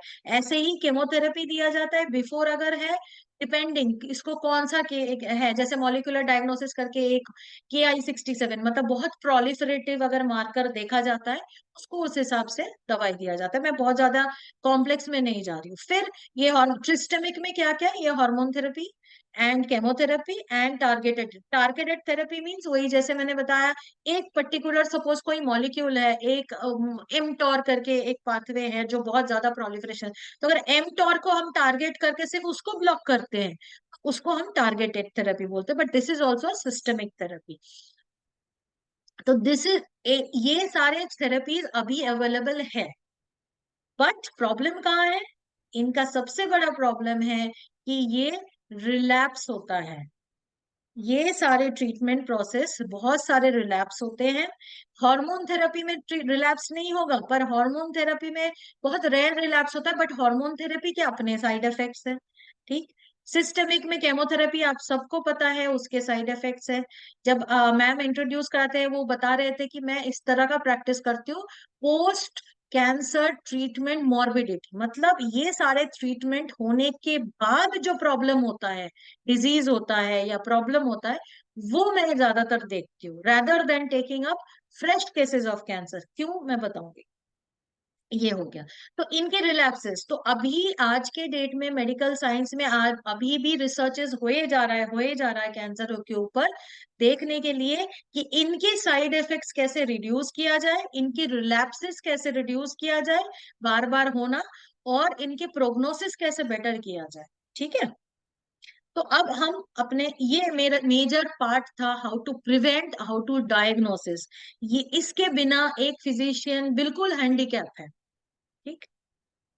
तो गोल, कैंसर ट्रीटमेंट का गोल क्या होना चाहिए कि डिजीज का बर्डन कम करें, मतलब सेल प्रोलिफरेशन हो रहा है उसको रोको, सेल मेटास्टेसिस दूसरे दूसरे जगह पे चला जा रहा है उसे रोको, ट्यूमर लोड ऑटोमेटिकली रुक जाएगा, एंड पेशेंट का सर्वाइवल, मतलब उसका लॉन्गिटिविटी लाइफ बढ़ा दो, और क्वालिटी ऑफ लाइफ मतलब खाना पीना उठना बैठना घूमना फिरना उसका नॉर्मल रहे। ये आज के डेट में कैंसर का गोल है। बट प्रॉब्लम क्या है? ये सारे जो अभी हमने अभी देखा, ये सारे ट्रीटमेंट जो मैं आपको बता रही थी, इनके प्रॉब्लम्स क्या है कि इनके cytotoxicity to the normal cell, मतलब कैंसर सेल जल्दी जल्दी ग्रो करता है। तो कन्वेंशनल ट्रीटमेंट में क्या करते हैं, जो जो चीज जल्दी जल्दी ग्रो कर, जो जो सेल्स जल्दी जल्दी ग्रो करता है, हर ट्रीटमेंट उस जल्दी जल्दी ग्रोथ को रोकने की कोशिश करता है, चाहे रेडियोथेरेपी हो चाहे केमोथेरेपी हो, ऐसा कोई भी। वो क्या करता है, नॉर्मल जो भी सेल्स जल्दी ग्रो करता है, जैसे हमारे बाल हो गया, म्यूकस मेम्ब्रेन जो हमारे डाइजेस्टिव, हमारे स्किन हो गई, ये रोज ग्रो करते हैं, ठीक है। वो सारे अफेक्टेड होता है, इसीलिए जो साइड इफेक्ट होता है, केमोथेरेपी का बाल झड़ता है, इसीलिए डाइजेस्टिव एरर्स होते हैं, स्किन के प्रॉब्लम्स होते हैं, ठीक है। तो हमें ये देखना है, हमें ऐसा ट्रीटमेंट चाहिए जो नॉर्मल सेल को इफेक्ट ना करे। तो होम्योपैथी आप सबको पता है कि रिड्यूस या नो साइड इफेक्ट वाले पैथी है, बहुत ज्यादा फेमस है इसके लिए। पर ऐसा कौन सा टेस्ट है या ऐसा कौन सा स्टडी है जो इसे प्रूव करता है? मैं दिखाऊंगी, मैं अपना स्टडी। ओके, सो इतना जानने के बाद हमारे मन में ये सारे सवाल, या हमारे पास जब पेशेंट आता है तो हमारे मन में ये सारा सवाल होना चाहिए, what to do when a patient with breast cancer comes to. अभी हम जो पहले वाला अब तक स्लाइड्स थे उसके हिसाब से अगर देखा जाए, अब आपको समझ में आ जा रहा होगा कि अगर पेशेंट आपके पास आता है, प्लीज देखिए, अगर हार्मोन डिपेंडेंट ब्रेस्ट कैंसर है उसको रेफर करिए सर्जन के पास, ऑन्को सर्जन के पास। वो सिंपल एक सर्जरी, एक सिंपल लंपेक्टोमी और एक हार्मोनल थेरेपी से जिंदा रह सकती है, उसको कोई रिलैप्स, कोई प्रॉब्लम नहीं है होगा। उसके बाद फिर आप साथ में दवाई चलाइए, that is your perspective, but अगर आप उस पेशेंट को भेज देंगे उसकी जिंदगी बच जाएगी। ठीक है। और सपोज बहुत सारे केसेस आते हैं कि उसके सिस्टमिक डिजीज है, आप उनको वो सर्जरी के अंडर सर्जरी नहीं करा सकते, तो ऐसे केसेस को आप रख सकते हैं। या पेशेंट रिलक्टेंट है, जाना ही नहीं चाहता है वहां पे, बहुत समझाया है आपने, नहीं सुना, फिर भी आप उसको, तब आप उसको रख सकते हैं। मतलब ऐसे आपको जज करना पड़ेगा, इसीलिए मैंने पहले सारे वो प्रोग्नोसिस फैक्टर सारा मैंने आपको बता दिया कौन से तरह का केस। अब जैसे टीएनबीसी है, टीएनबीसी मतलब ट्रिपल नेगेटिव ब्रेस्ट कैंसर का कोई ट्रीटमेंट सक्सेसफुल नहीं है, तो वो सर्जरी करेंगे ही, मैस्टेक्टोमी करेंगे ही, रेडियोथेरेपी, केमोथेरेपी सब कुछ देंगे। अब वो पेशेंट का चॉइस है कि आपके साथ वो साथ में दवा ले या खत्म करके आपके पास दवा ले, अगेन पेशेंट का, वहां पे आप उनको हेल्प कर सकते हैं। कब लेना है यही सारा मैंने अभी डिस्कस कर दिया। Proceed with the treatment. और ये जो ट्रीटमेंट हमारे पास कोई होम्योपैथिक प्रोटोकॉल क्या है ट्रीटिंग कैंसर के लिए, और हैनीमैन ने कोई प्रोटोकॉल दिया हुआ है क्या? तो यस, जो आपके पास फ्रेश केस आया तो उसका एक प्रोटोकॉल है, हमारे ऑर्गेनोन में छुपा हुआ है जगह जगह पे, बस स्कैटर्ड जगह पे, और वहां पे कैंसर वर्ड नहीं है लिखा हुआ है, मैलिग्नेंसी वर्ड नहीं है, इसीलिए शायद हम लोग कभी कभार समझ नहीं पाते, बट हैनीमैन अपने ऑर्गन ऑफ मेडिसिन में सब कुछ लिख के गए। तो फ्रेश केस लेंगे, या after adverse effect of chemotherapy लेंगे, या आफ्टर सर्जरी लेंगे, या बिल्कुल लास्ट स्टेज है उसको सिर्फ पेन के रिलीफ के लिए आप लेंगे। ये सारे प्रोटोकॉल्स ऑर्गेनोन के हिसाब से मैंने एक जिस्ट बना दिया। तो फ्रेश केस आपके पास आया तो ऑब्वियसली हमें पता है नॉर्मल जो हम टोटलिटी लेते हैं, अगर पेशेंट ठीक ठाक है, वाइटलिटी गुड है, रिवर्सिबल है कि नहीं वो आपको मॉलिक्यूलर जो एस्पेक्ट्स है वो देखना पड़ेगा। उसके हिसाब से अगर डायग्नोसिस में आपको लगता है कि ये रिवर्सिबल है तो आप उसको होम्योपैथिक मेडिसिन दीजिए। और वो पेशेंट अगर रिलक्टेंट है कि नहीं मुझे सर्जरी नहीं कराना है, कुछ भी नहीं कराना है, तो शायद आप इस केस को अच्छे से हैंडल कर सकते हैं। उसके बाद आप, पेशेंट ने ऑपरेशन करा लिया, केमो भी करा लिया और रेडियो भी करा लिया, तो फिर ये हैनीमैन के ऑर्गेनोन के लैंग्वेज में ये इनक्योरेबल है, बिकॉज हम एक part of the body remove कर दिया है, सो ये इनक्योरेबल डिजीज के अंदर आ गया। नॉट दैट इनक्योरेबल, इनक्योरेबल जो रेगुलर टर्म है मैं उसके बारे में इनक्योरेबल नहीं बोल रही हूँ, ये ऑर्गेनोन के लैंग्वेज में इनक्योरेबल है। वहां पे आप क्या करेंगे, अगर पेशेंट जैसे मैंने बताया गुड वाइटलिटी है, वहां पे अगर आप वेट कर सकते हैं, उसको आप टोटालिटी लीजिए, दवाई दीजिए। बट अगर आप देख रहे हैं कि पेशेंट का हालत खराब है, उन्होंने केमोथेरेपी लिया है और उसके इतना ज्यादा एडवर्स इफेक्ट है, उसका वॉमिटिंग रुक नहीं रहा है, उसका डायरिया रुक नहीं रहा है, पेशेंट कोलैप्स कर जा रहा है, तो फिर आप क्या करेंगे? क्या उसके लिए वेट करेंगे? नहीं, हैनीमैन ने बोल दिया 92 में, एफोरिज्म 92 में, प्रेस्क्राइब ऑन कॉन्जॉइंट सिम्टम, मतलब सिम्टम ऑफ द डिजीज और सिम्टम ऑफ द मेडिसिन जो भी उन्होंने लेके आपके पास आया है, वो लेके आप अपना एक काउंटर प्रेस्क्रिप्शन करो। ये सारा ऑर्गेनोन में लिखा हुआ है एंड दिस इज एप्लीकेबल। अगर आप देखिए ऐसा ही होता होगा आप जब कैंसर के ट्रीटमेंट करते हैं। ठीक। और फिर तीसरा पार्ट क्या हो सकता है, after operation without radio chemo, मतलब पेशेंट आपके पास ऑपरेशन तो करा लिया, मेरे पास बहुत सारे ऐसे केसेस आते हैं हमने ऑपरेशन करा लिया पर हम केमो रेडियो नहीं लेंगे। मैं बहुत समझाती हूँ कि आपको लेना पड़ेगा, आपको करना पड़ेगा, आप सारे साइड इफेक्ट हम काउंटर कर सकते हैं, बट बहुत सारे लोग मना कर देते हैं। उस केस में क्या करेंगे, अगेन इनक्योरेबल बिकॉज ऑपरेशन हो गया, ऑर्गेनोन के लैंग्वेज में इनक्योरेबल। इफ सिम्टम प्रेजेंट तो आप थेरेप्यूटिक प्रेस्क्रिप्शन करो, पार्शियल सिम्टम यूजुअली मिलता है ऐसे केसेस में क्योंकि उसका ऑलरेडी मैस्टेक्टोमी हो चुका है। और अगर कोई सिम्टम नहीं मिल रहा है तो आप कॉन्स्टिट्यूशनल प्रिस्क्राइबिंग करो, ये भी सबको पता है, ऑर्गेनोन में लिखा हुआ है। फिर पेन रिलीफ या टर्मिनल स्टेज में आप क्या करेंगे, आप सपोर्टिव ट्रीटमेंट दो, पेन रिलीफ के लिए सिम्टम दो। सपोर्टिव ट्रीटमेंट, अगर पेशेंट को सांस लेने में प्रॉब्लम है, लंग कैंसर है, मेटास्टेसिस है, आप उसका सपोर्टिव ट्रीटमेंट दो। तो सिम्टोमेटिकली आपको ट्रीट करना पड़ेगा। सो दिस प्रोटोकॉल मैंने एक जगह जिस्ट किया है, but this is what I follow, और यही चीज ऑर्गेनोन में लिखा हुआ है। पहले मैं ऐसे सोचती थी, मेरे पास केस आया और मैंने केस सिलेक्ट किया कि हाँ मैं ये पेशेंट मैं पेशेंट लूंगी, तो मैं पहले ऐसे ऐसे मेडिसिन सोचती थी। बट ऐसे ये मैंने सॉरी बोरिस बोरिक का रेपर्टरी से मैंने उठा के आपको दिखाने के लिए दिया। तो ये ट्रीटमेंट सबको पता है, होम्योपैथिक ट्रीटमेंट कैसे कब करा जाता है। तो ये कुछ रूब्रिक्स है जो बहुत इंपॉर्टेंट है, जो अगर मैं जो फर्स्ट स्लाइड में दिखाई हूँ, कुछ एग्जामिनेशन के टाइम देखिए, एब्सेस हो सकता है, ट्रॉफी हो सकता है, कैंसर हो सकता है जिसमें ब्लीडिंग हो सकता है, सरस हो सकता है, इंड्यूरेशन हार्डनेस हो सकता है, इन्फ्लेमेशन हो सकता है। सो ये सारे सिम्टम्स आ सकते हैं। ये सिर्फ मैंने बोरिक उठाया बिकॉज मैं पैथोलॉजिकल एस्पेक्ट पे बात कर रही हूँ, बट पेन मैनेजमेंट के ये सारे सिम्टम है। मैं प्रॉपर मेडिसिन में नहीं जा रही हूँ, मेडिसिन शायद मेरे से ज्यादा आप लोग जानते हैं, बट मैं बस एस्पेक्ट लेके मैं अपने स्टडी में अब आऊंगी। बट अब मैं बताइए ना, पहले मैं ऐसे सोचती थी, बट जब से मैंने पीएचडी किया है, मैंने molecular oncology, cellular molecular oncology पढ़ा, मैं ऐसे सोचती हूँ। मतलब होम्योपैथी सॉरी कैंसर के हॉलमार्क्स होते हैं। ये हॉलमार्क्स हैनाहन और वाइनबर्ग करके दो साइंटिस्ट है, 2000 साल से लेके अभी 2022 तक इन्होंने बहुत सारे ये सारे सिग्नलिंग पाथवेज और ये सब बताया कि क्या क्या रीजन से कैंसर हो सकता है। मैं डिटेल्स में नहीं जाऊंगी, बट ये एक साइकिल है, ठीक है, इसको हॉलमार्क ऑफ कैंसर बोलता है।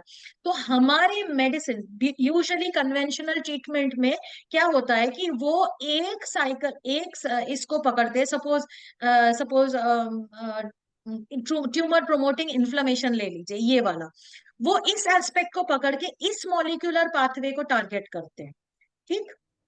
बट ब्यूटी ऑफ होम्योपैथी मेरे मेरे थीसिस से निकला है, हम मल्टीपल टारगेट कर सकते हैं। मैं अभी आपको दिखाती हूँ। अच्छा, तो बहुत सारे मेडिसिन पे मैंने काम किया, जिसमें मेरा फेवरेट बोल सकते हैं आर्निका मोंटाना।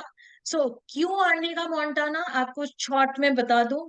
सबको पता है कि कैंसर का बेसिक पैथोलॉजी मैलिग्नेंसी का chronic inflammation. So inflammation, arnica is an important anti inflammatory medicine. और आपको पता है कि आर्निका मल्टीपल इंजरी के वजह से होता है, and breast is one of the organ which is prone to injury, ठीक है। तो इस एस्पेक्ट में मैंने आर्निका अपने क्लिनिकल प्रैक्टिस में यूज किया है, इसी वजह से मैं इसका मॉलिक्यूलर मैकेनिज्म देखने की कोशिश की। सो मॉलिक्यूलर मैकेनिज्म में पहले उसमें चली जाती हूँ। तो ये इन विट्रो स्टडी में, जैसे मैंने आपको बताया कि मैं ये सारा कुछ सेल लाइन पे किया है, सारे सेल्स पे, कैंसर सेल पे किया है, और मैं हार्मोन डिपेंडेंट ब्रेस्ट कैंसर के ऊपर अभी दिखा रही हूँ। वैसे मैंने हार्मोन इंडिपेंडेंट में भी किया हुआ है, उसमें भी अच्छे रिजल्ट्स है। तो ये जो MCF7 सेल लाइन है, ये हार्मोन डिपेंडेंट ब्रेस्ट कैंसर है, ठीक है। तो ये हम पहले देखते हैं कि ये हमारे आर्निका क्या कैंसर सेल को मार सकता है या नहीं मार सकता है। तो इस रिजल्ट के हिसाब से, इसको एनेक्सिन पीआई बोलते हैं, हम देखे हैं कि ये हमारे आर्निका मोंटाना इस साइटोटॉक्सिक, मतलब कैंसर सेल को मार सकता है। और किस तरीके से मार सकता है, there are many mechanism. So apoptosis होता है, नेक्रोसिस होता है, सेनेसेंस होता है, ऑटोफेजी होता है, ये सारे आपने सुना होगा पैथोलॉजी में।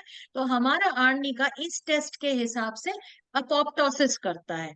तो अगर हम ये सेलुलर, ये फ्लो साइटोमेट्री, ये हाई थ्रूपुट कुछ मशीन्स होते हैं, उसके अंदर टेस्टिंग होता है। और आप देख सकते हैं मॉर्फोलॉजिकली सेल्स देख सकते हैं।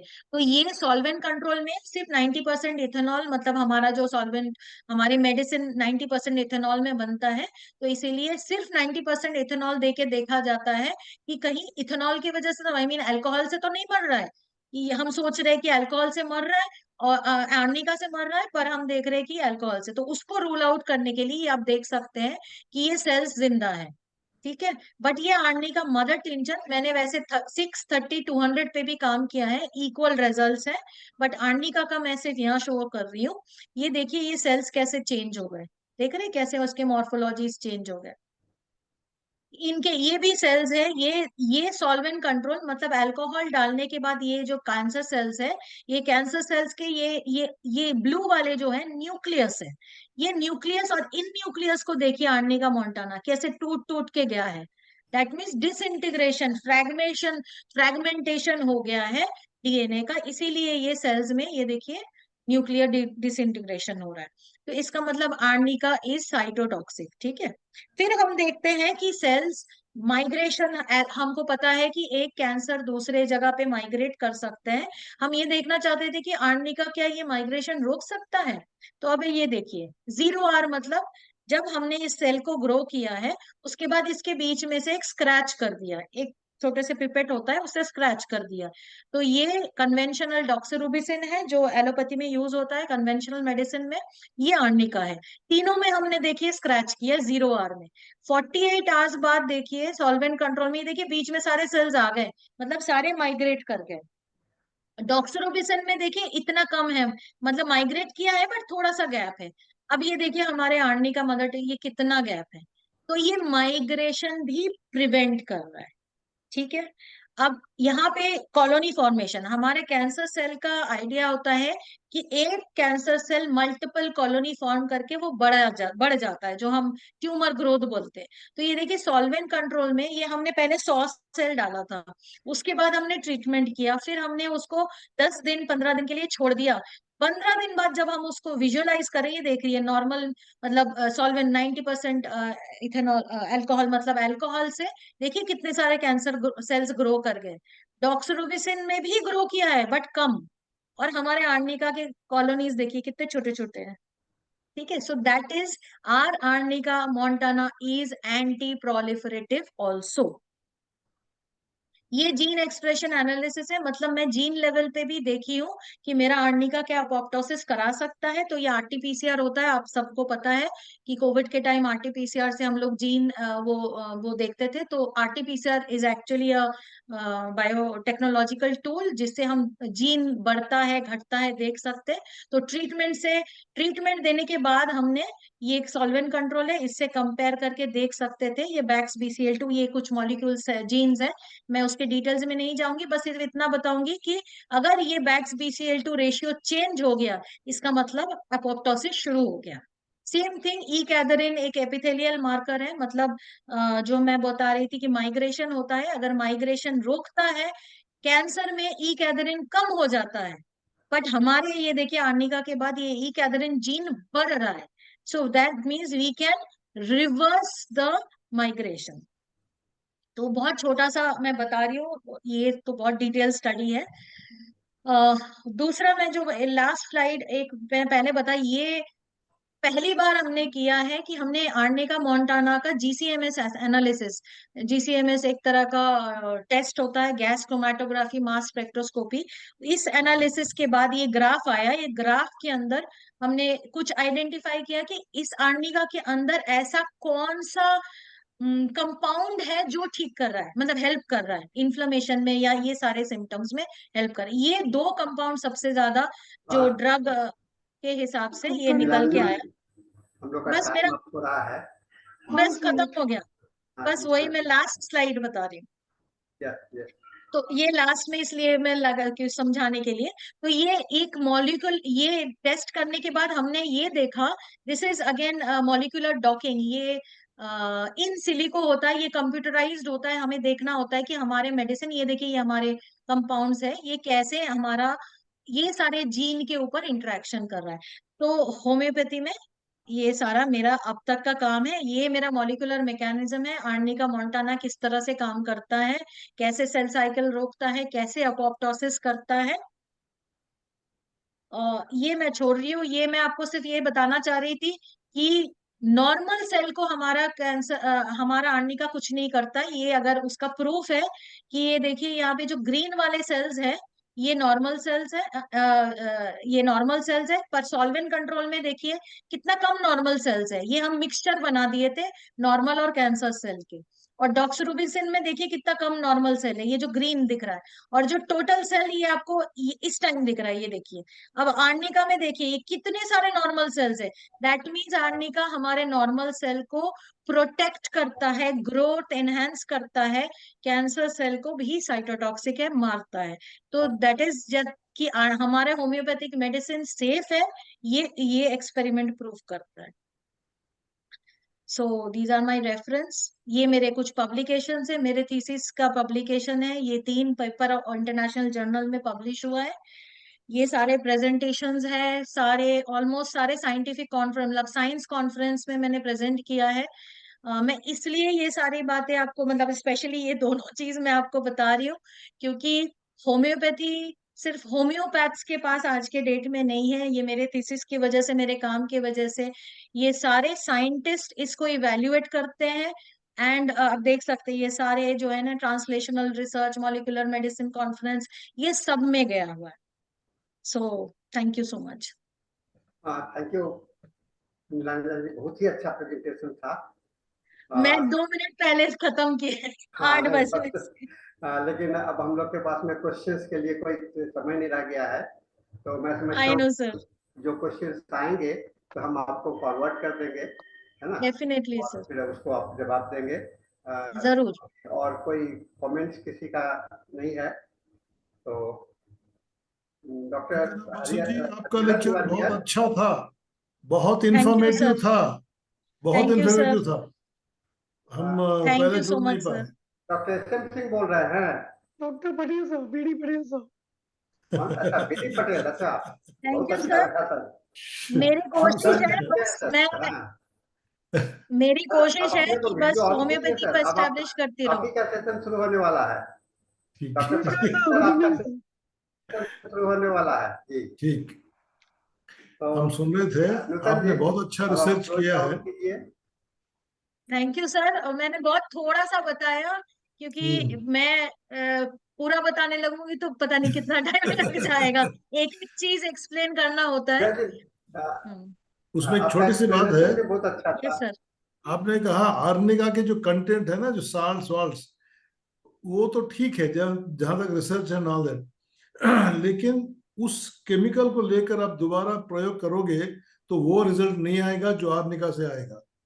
सर मैं उस सर मैं उस केमिकल को नहीं निकाली हूँ, नहीं मैं नहीं सिर्फ, नहीं, बता रहा उससे हूं मैं नहीं आपको। आएगा, नहीं आएगा वो, मुझे भी पता है, इसीलिए तो मैं कभी की भी नहीं हूँ। मुझे साइंटिस्ट, क्योंकि मेरा सारा साइंटिस्ट ही गाइड है सब कुछ, बिल्कुल वो मुझे बिल्कुल। बोलते कि उसे करो, मैंने कभी नहीं किया। मैंने बोला नहीं, मेरा काम और होम्योपैथी में, और मैं होम्यो, और ये तो सर मैंने सिर्फ आर्निका और मदर टिंचर दिखाई हूँ आपको अभी, बट मेरा 200 तक सेम रिजल्ट है। अच्छा अच्छा, चलिए कभी संपर्क कीजिए निरंजना जी, बहुत अच्छा किया आपने।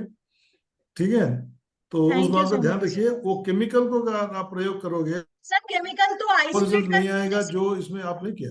मुझे सिर्फ दिखाना था साइंटिस्ट को कि बस इसमें ठीक, वो ये ठीक है, है। वो ठीक है, वो ठीक है, वो ठीक है, वो ठीक है। Still that I is the इसको request, scientific isolate. Approach.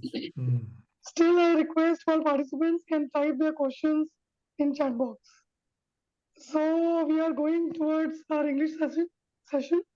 BD Patel sir का आपका स्वागत करती हूँ sir, doctor Nutan, and I thank all the participants and doctor Nilanjana, आप आई और आपने समय दिया और बहुत ही अच्छा प्रेजेंटेशन, बहुत ही बेसिक चीज से लेके नूतन जी, आपने जी थैंक यू। दिया। Now over to doctor Danish sir. Doctor Nutan Sharma ji, शुभ संध्या। यस सबको सर, शुभ शुभ संध्या। संध्या, शुभ संध्या सर। सबको शुभ संध्या। हमारे मृदुल जी हैं, जो महान आत्मा है, महान व्यक्ति है। धनेश जी हैं, हरिहरन जी हैं, सब हैं। और now we are changing to the English session yes sir. and welcome to Dr. B.D. Patel and host is Dr. Dhanesh. So now I request and thank you Dr. Nilangana, come again. Thank you sir, thank you. Thank you. कोई है?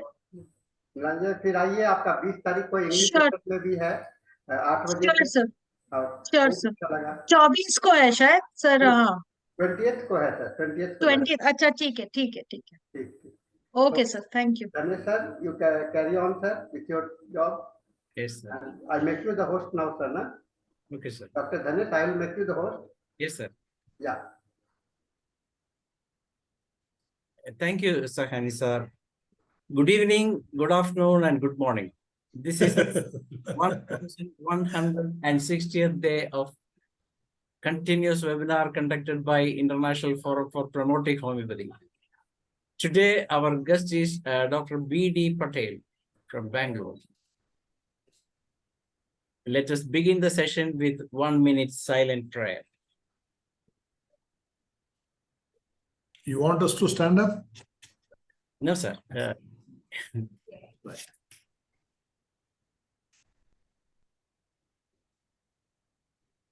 Thank you all. As you all know, International Forum for Promoting Homeopathy is conducting regular sessions in Hindi from 7 p.m. to 8 p.m. and the international session from 8 to 9, and from 9 to 10 we have a local language session in Malayalam. Today our guest is Dr. B.D. Patel from Bangalore, and let me introduce sir once again. And sir is a professor retired from a government medical college and was the former principal of Homeopathic Medical College and Hospital, Bangalore and Chandigarh. Sir was the former director and dean of VM Homeo Medical College Hospital, Salem. Runs 2 clinics in Jaipur and Bangalore. And he has been teaching medical practice for the last 50 years. That is something great as far as homeopathy is concerned. And he was the former chairman of Board of Studies and KPSC member, advisory committee member, in Irish public speaker at various forums and on various subjects, a Rotarian since 1990, held many portfolios, served Rotary as the bus president and director of many avenues, outstanding district collector of youth in that direction, trained students in railway RYLA program. He has made so many speeches in different sessions, in different languages, knows a different language, Hindi, Urdu, Kannada, Telugu, Marathi, Gujarati, Tamil, Punjabi, Malayalam, Marathi, like so many. What a person he is. Recently served as Aditya, recently received Adhyatma Ratna from NTR 100th birthday celebration committee, and sir has honored from many organizations and has a lifetime achievement award, Dr. Bilma Shabi, India, many more, and patron of Karnataka qualified medical homeopathic doctors association, and now dedicated his life in treating patients and study Vedas, Vinyas, and right interpretation of Upanishad in service of the entire humanity, giving discourse in many organizations, temple, Rotary, colleges, and youth associated. Today, sir will be discussing about homeopathy for constipation and diarrhea. Sir has presented a very good session last time in our international session. So let us welcome Dr. B.D. Patel, sir, to this session. Welcome, sir. Good evening and Shubh Sandhya to everyone. And I have a lot of people who have heard me just few days back in Hindi, and for them it will be just repetition. Dr. Ram Parvesh Shah ji and then Dr. Nutan Sharma ji is there, and many more people are there. Anyhow, friends, it will be a repetition, but those who had earlier attended, they can be just MPs. MPs means Member of Parliament. No, mute participants. MP. Mute participants. Others can participate. So I must be permitted to share my PPT. Yes, sir. Dr. Dhanesh ji. Yes, sir. Yes, sir. Nyan share jayam. Yes, sir. You're the co-host, sir. Right.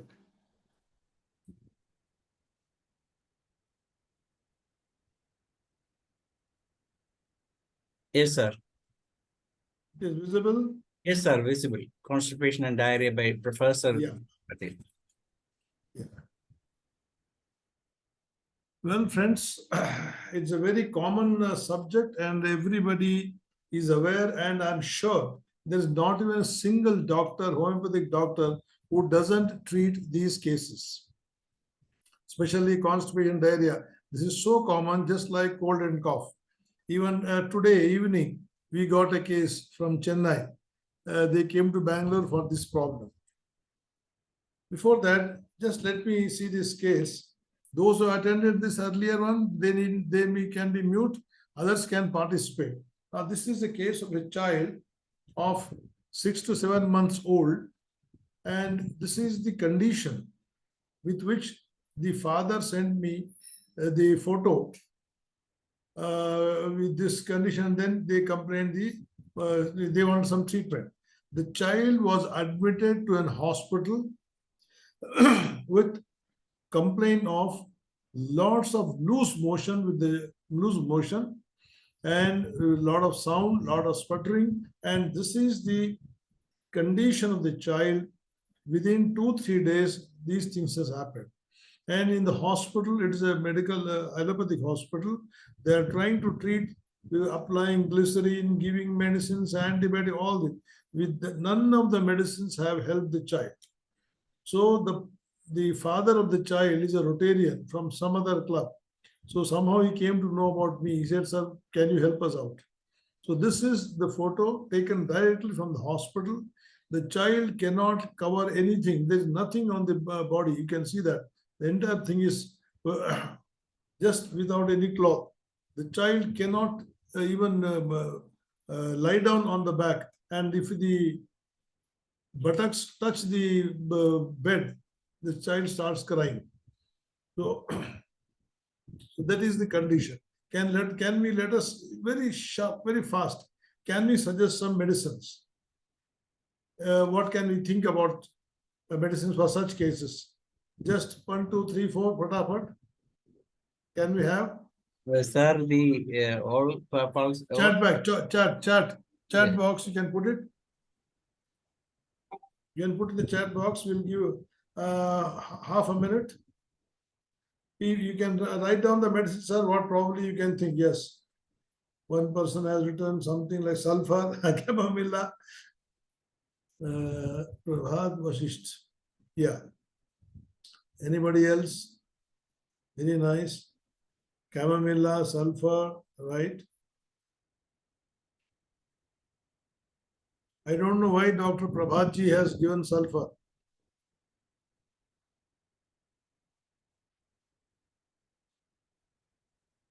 Medorinum, very nice. Well, friends, that will be whatever. Let me give you a brief history of the mother.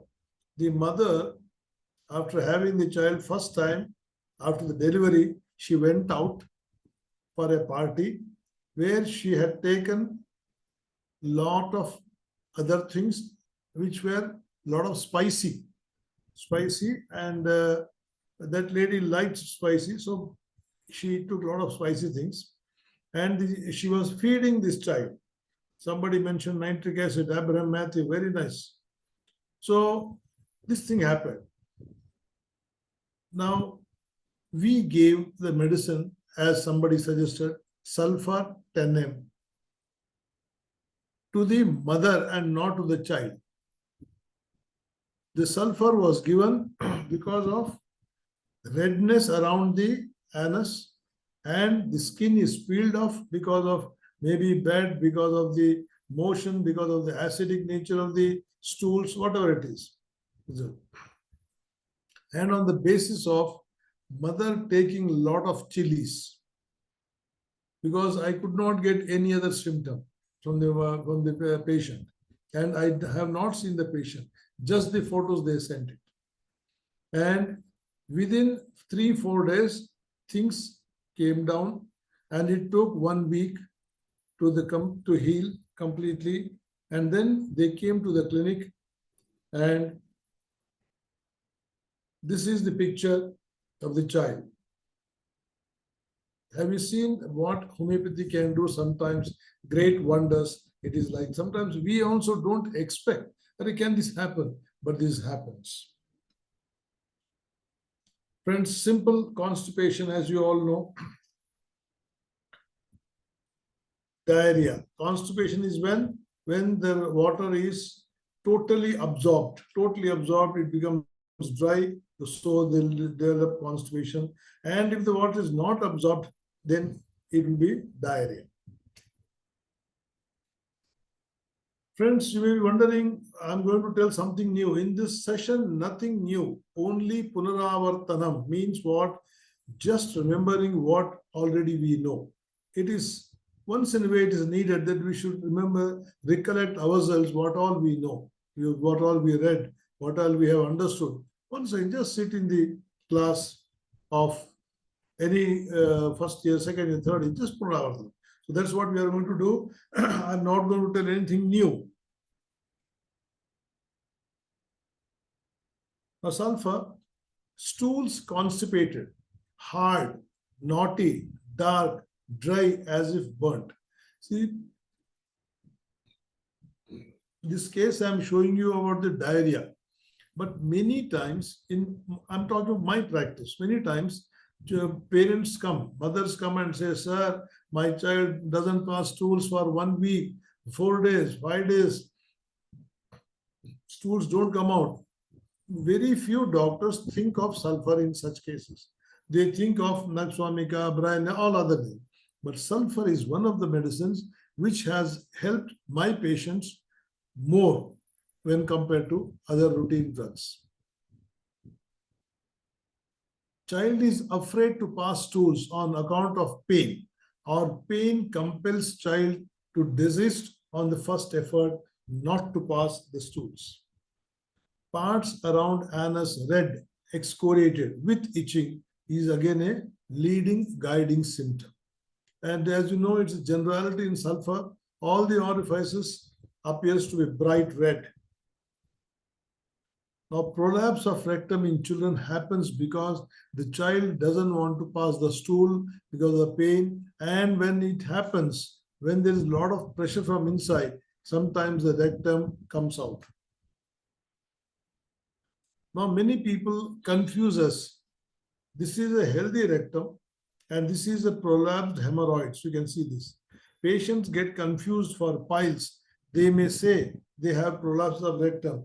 We need to be clear in our mind, and if possible, better you examine and for yourself decide whether it is hemorrhoids or it is a prolapse of rectum. Now, this is another, just to show you, normal rectum is this, and this is a prolapsed rectum. This portion has come out. Sometimes prolapses, many varieties are there, which you all know. Stools come out, rectum comes out with the stools and goes back inside. Sometimes the rectum stays outside itself. Anyhow, some more symptom. Sulfur is also has this symptom of alternate constipation and diarrhea. 1 week, 2 weeks, the patient doesn't pass the motion, and afterwards he will have loose motion for 4 or 5 days. 1 week, again constipation starts. Complete loss or excessive appetite. Both the things are there. Completely loss of appetite or more appetite. Morning diarrhea, which can be sometimes painless.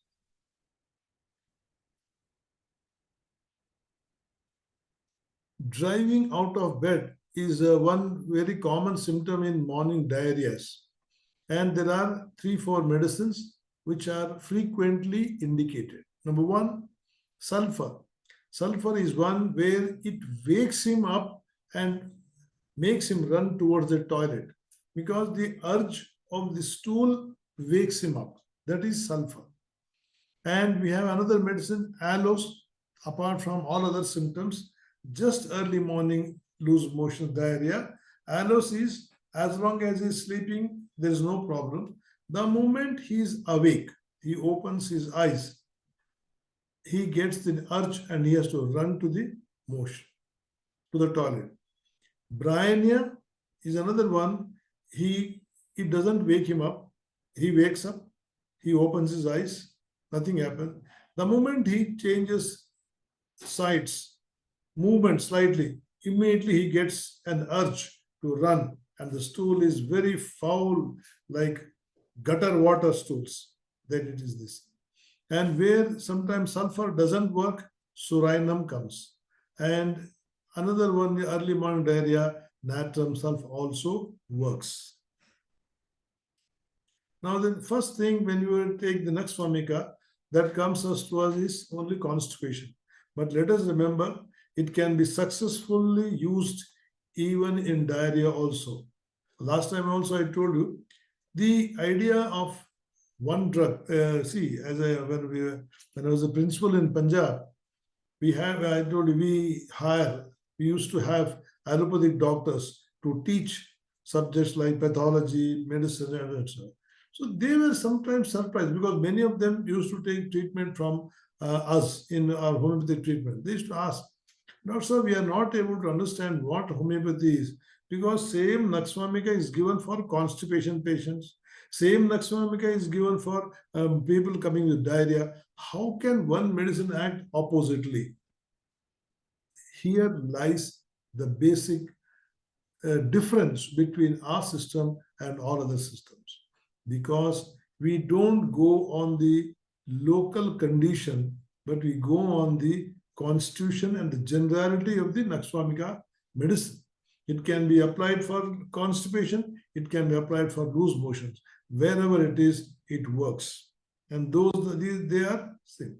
Alternate constipation and diarrhea can be a leading indication, just like sulfur. Constipation after using allopathic drugs. This is one of the common things many of us do practice like this. Yes, it works. Has to loosen his pant after eating as there is a heavy bloating of abdomen.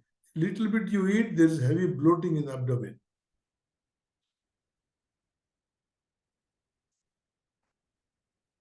After passing stools, he will still have a light feeling that sometime and the stools, you'll feel light for some time, and again the heaviness comes, where the heavy feeling, movement pass motion, you feel relief, but that is only short-lived. Always there is a feeling, even after passing motion, something is left and has to pass again. So he may go 2-3 times, but nothing comes out. This may be repeated. Sometimes he goes and only passes gas. Sometimes he comes back, again he goes, nothing comes out. 3, 4, or 5 times, maybe a small ball may come out. So this is what the main symptom, main indication of nux vomica, a sensation as if not finished. It is called, as we all know, ineffectual urge for stool. With this symptom, I have been able to help some patients with the urine problems also. Sir, I go a number of times, I feel I'm getting urge, I go, urine doesn't come out. Maybe if it comes out 1 or 2 drops again, but I feel a very strong urge. So this is ineffectual urge for passing stool, is a leading indication whether you talk of constipation or you talk of diarrhea. Absence of all desire for defecation is a contraindication. There is no sense, there is no question of any urge or no or nothing. He doesn't feel anything. Then nux vomica may not work in such cases. Now let us come to the next medicine, bryonia. The entire digestive tract is dry, as we all know. They say dryness, lips, tongue, dry, parched, cracked. They say the entire digestive system, entire intestines, entire this thing is dry. So dryness is a leading condition for this. Thirst for large quantities is again an indication for bryonia. You have thirst for water in arsenic alb also, but for small quantities. Stool dry as if burnt, and especially this is mentioned like sheep dung stools, sheep dung in small balls it comes out. Now only people, those who stay in villages or to say this, they can make out what is sheep dung. because most of us now stay in apartments and there are no sheep around. No urge for many days. He may not pass motion for 1 week, 10 days, and at the same time, absolutely no appetite. And if there is strong appetite, no change in appetite, the medicine is something else, which is a chronic of bryonia. That we'll discuss later on. Diarrhea, bryonia also indicate diarrhea during a spell of hot weather, bilious attack, acrid with soreness of anus. Like dirty water or gutter water we call, of undigested food comes out. Bryonia, very few people think of it or prescribe it for diarrhea. Most of us prescribe for constipation. So let us make it a practice. If there are symptoms, we can also think of in diarrhea. So friends, this type of double action or action opposite to each other condition is only in homeopathic system of medicine, not found in any other system in the entire world. And if at all some of you are interested to know more about this, you just go through the organon, alternating conditions of the drug. You have that alternating symptoms. You have this type of indications. Now, food from cold drinks when overheated, from fruit, sauerkraut, aggravation in the morning on moving.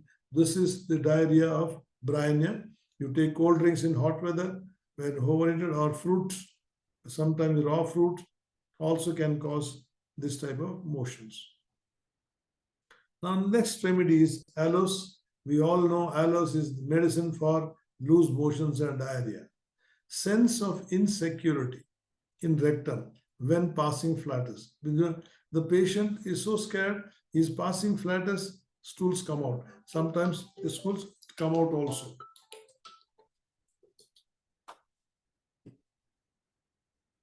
Has to hurry to closet immediately after eating or drinking. This is another important symptom. Driving out of bed early in the morning when passing flatus. This is the other indication already discussed. The moment he opens the eyes, he'll get an urge and he'll pass the motion. Stool passes without effort, almost unnoticed. And there are many times the stools are like jelly. There are a lot of what you call mucus while passing the motions. Much flatus with a small stool. Means stool is less, but the gas is much more. Hungry during diarrhea. This is a symptom very few of us remember. He is very hungry when there are loose motions. Diarrhea from beer. Yes, those who are interested and those who are used to take this, if you have loose motions, you can think of this medicine. Constipation with heavy pressure in lower part of abdomen. This is a rare symptom of aloes. Aversion to meat. Yeah. Now we'll come to another very strong medicine on constipation. Constipation of old people from inactive rectum. Absolutely inactive rectum. You have there's nothing, no activity, whatever amount of stool is collected. Constipation of nursing children from artificial food, bottle-fed babies. Friends, let us concentrate more on this. Nowadays, most of the mothers, they feed their children on artificial food, baby foods prescribed by some doctor and all that. So these things, if they come with the constipation, let us think of this medicine as one of them. Because earlier time, I remember mothers used to feed the children for 2 years, 3 years, and some people 4 years. And as much as the mother feeds the child's immunity will be 200% better than what today modern mothers are there. And the entire motherhood is being spoiled by doctors and advertisements. Give that feed, give this feed, give that thing, that boost contains this would. All these things we don't need. Naturally give the mother's milk, that itself gives you all antibodies and what you call it, prevents from many diseases. hard, knotty stools with no desire. Whenever it comes out, it's very hard and knotty, like Bryannia. No desire for and no ability to pass stool until there is a large accumulation. In Bryannia, it is dryness. Here, it is not the question of dryness, but there is no urge at all. The patient doesn't know how to pass. No inactivity, just there. Painter's constipation with colic. A lot of painters are there who do that. And if they come out with the colic, we have one of the medicines, alumina. There are other medicines also, but alumina is one of the medicines. Soft stool is passed with a difficulty, great strain. This is a leading symptom. All of us know that hard stool, a soft stool, needs a great difficulty, passed with much difficulty. Alumina is one of the leading drugs and the main indicated symptom. Aversion to meat, this also, and potatoes disagree. A little bit of samosa, a little bit of potato sabji, the person gets upset stomach and he may get constipation or a lot of gas, etc.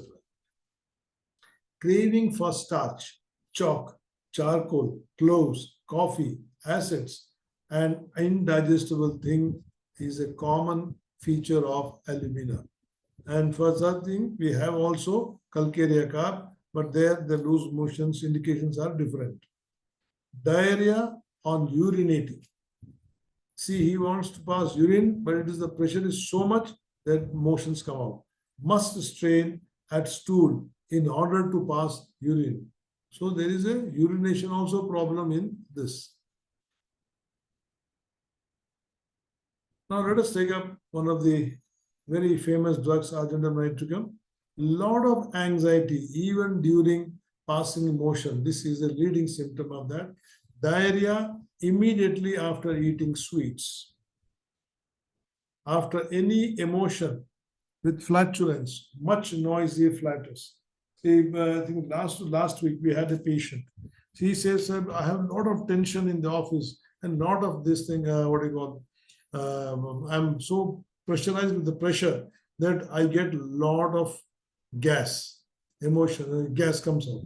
So we had to prescribe this medicine. Watery, noisy, flatulent, green stools like chopped spinach.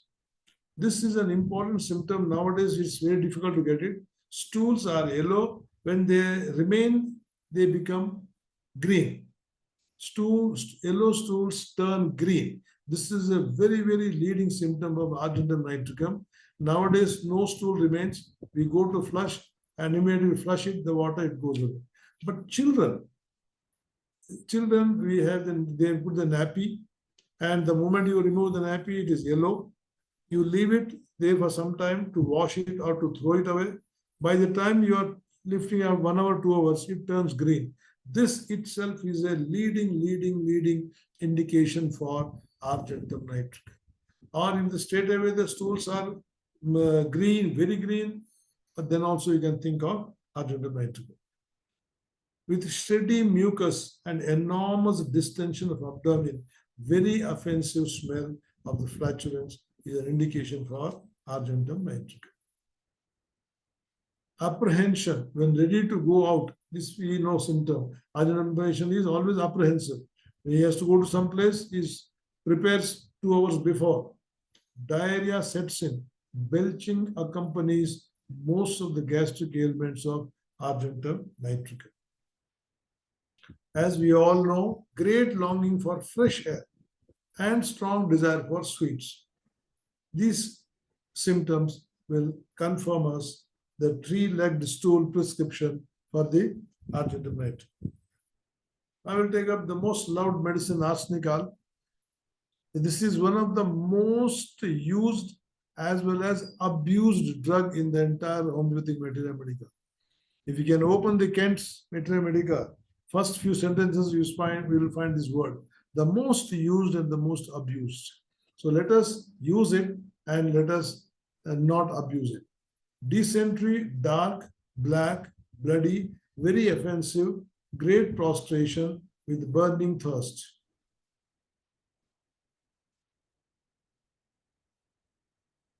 Anxiety can cause diarrhea. Extreme weakness with thirst, but for little water. See, anxiety also then other might come. Here also it is there, but there is a lot of weakness, extreme weakness. Few, one or two motions. See, this will become very extremely weak and not there. And here there is thirst for small quantity of water. Worse at night and after eating and drinking anything, he has to pass, go to the motion. From chilling stomach. Alcohol chilling means you take ice cream, something like that, you get the loose motion, alcohol abuse, spoiled meat, all these things can lead to motion. Skin excoriated about anus. Just now this was the case, it can be like that also. Body cold as ice. Dysentery, dark, black, bloody, very offensive. Great prostration with burning thirst. I think is repeated. This is with vomiting or diarrhea after anger. This we can think of asthma. There's a vomiting or diarrhea after getting a fit of anger or after shouting at somebody. You get this. This is the case. From emotions after anxiety, after certain foods or drinks, especially ice cream, it can cause. The stool is putrid, like decomposed flesh. Putrid, it can be blood also. Now let us come to another remedy, causticum, which we all know for just like constipation. Soft and small, size like goose quill. We also have a medicine, phosphorus, which is inimical to causticum, they say, but that also has the same symptom. Hard, tough, covered with mucus, shines like grease, but small shaped stools. Expelled with much straining, or sometimes the patient says, sir, I can pass motion only while standing, I cannot pass while sitting. Partial paralysis of the rectum. As we all know, causticum is one of the leading medicines for paralysis. So it can be any part in the body. So in rectum. Stool passes better when person is standing. Now let us take up another medicine, graphites, which is again thought of for constipations. Old chronic constipations, large amount of stools with no desire to pass at all. Difficult, knotty stools united by mucus thread. This is an important aspect of the constipation, what we see in graphitis. See, stools are round, knotty, dry, and they come in knots, but they are attached with the mucus threads. Each ball is attached to the other one with the mucus. This symptom is very tough to get it now because we are all using flush where nothing is visible, only sit, pass, and move. But if you can get this symptom, it will be a very great indication. With this peculiar symptom, we can cure even cancer of the rectum, cancer any place, but you should get the leading symptom like this. Very fetid gas, flatulence preceded by colic. So when there is a lot of colic is there, and the colic of some time, pain in the abdomen, sometimes he passes gas, which is very, very foul smelling. Stomach pain is temporarily relieved by eating something little bit or drinking hot drinks. Hot drinks means not whiskey and all that. Warm drinks, milk, and lying down, it relieves the stomach pain, abdominal pain for some time. Very striking symptom is stool in balls connected with this mucus. Chronic diarrhea, stools brownish, liquid, undigested stools offensive. Now let us come to lycopodium. Constipation with heaviness of lower abdomen, flatulence downwards, mostly evening, and that too between 4 to 8 p.m. As we know that this is a very leading symptom of lycopodium. Most of the things are aggravated between 4 to 8 p.m. and also here constipation, flatulence, abdominal problems, erectations more in the evening. Flatulence is passed with lots of noise. People can make out somebody is passing flat and all that. Eating ever so little creates fullness of the abdomen. You know, the leading symptom of lycopodium is there is a very strong appetite, increased appetite, but it is satisfied with few morsels of food. This is a leading indication, peculiar symptom of lycopodium. Little amount satisfies and this abdomen becomes full. And that too, there is heaviness in the lower portion of the abdomen. If it is upper portion, it is the acute of lycopodium carbovage. If it is the center of the abdomen, entire abdomen, then it is China or cinchona, what we call. Rolling of flatulence. This is an important symptom that we need to find out. Excessive accumulation of the flatulence in descending colon, not in ascending colon. Though lycopodium is a right-sided remedy, the symptom of this symptom is more on the left side. So this can be, we can remember, left side symptoms of lycopodium, which is a right side medicine. First stool very hard, followed by normal stool. Another indication, leading indication for prescribing lycopodium. First stool hard, next stool bilkul normal. And cannot eat oysters. Those who are non-vegetarian eaters, these people cannot tolerate oysters. Constant sensation of satiety, good appetite, as you know, few mouthfuls fill up the stomach.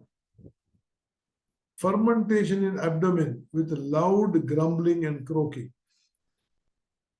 Constipation, this symptom we need to remember. Constipation since puberty, since the last confinement, especially in the ladies, the girl puberty starts, constipation starts. Sometimes the delivery, after delivery, sir, after delivery, I'm having this problem and there's a lot of constipation, and that is the indication for giving lycopodium. And there is one more symptom which few people remember: constipation when away from home. Though the food is normal food, doesn't take much, but whenever he is out of home, on the tour, those who are on business tour, whenever they go out, they have problem passing stools. Don't ask me the reason why. Is their home food so good? No, nothing like that. Flatulence in descending colon, though it is a right-sided remedy. Now another one, medicine which we remember for loose motion, podophyllum. Stool is watery with jelly-like mucus, but painless. This is an important aspect, painless. Whereas aloes, similar type, but with pain and more of flatulence in aloes, less compared to aloes, less of flatulence in podophyllum. Profuse, gushing, and very offensive. Aloes can be no smell, but podophyllum has a lot of offensive smell. Rumbling and shifting of flatus in ascending colon. There we saw descending colon, here it is ascending colon. Patient will come and tell you, sir, gada gada gada gada awaaz aa rahi hai. There is a sound, lot of sound coming up in the abdomen. And you ask him which side, he will show you, put your hand on the ascending colon on the right side and show you. Diarrhea of long standing, early in morning, during teething. Yeah, there are many medicines. One of them is podophyllum. Another one, as we know, Calcarea group is also there. And after acid fruits, those fruits which are sour, if you take them, you get loose motions. Prolapse of rectum before or with the stool. This is one of the most common indicated remedy for the children when there are no other leading symptoms guiding for some other drug. Podophyllum is thought of for prolapse of rectum, and it helps. It helps many people, many children. Constipation, clay-colored, hard, dry, difficult stool. Podophyllum hardly we think in constipation, but when symptoms are there, we should prescribe. Headache alternates with the diarrhea. This symptom we can remember. This we also find in aloes. Headache alternating with diarrhea. See, we see constipation alternating with diarrhea, but here headache alternates with diarrhea. Headache in winter and diarrhea in summer. painless stools like cholera. Of course, nowadays we don't find cholera, but stools gushing with vomiting, and they are painless. Early in the morning, followed by natural stool in the evening. Early morning, he'll have loose motions, but evening he'll have normal motion. Now let us take up to another remedy, common remedy, pulsatilla. Watery stools, aggravation night, especially after eating fruits and that too raw fruits. Rumbling, watery, sometimes hard, sometimes loose, sometimes yellow, sometimes green. Color keeps on changing. There's a very typical peculiarity of pulsatilla. No two stools are alike. Each time the stool can change. And the patient comes and tells, sir, I can't tell you now what is it. Sometimes it is loose, sometimes it is hard, sometimes the color changes.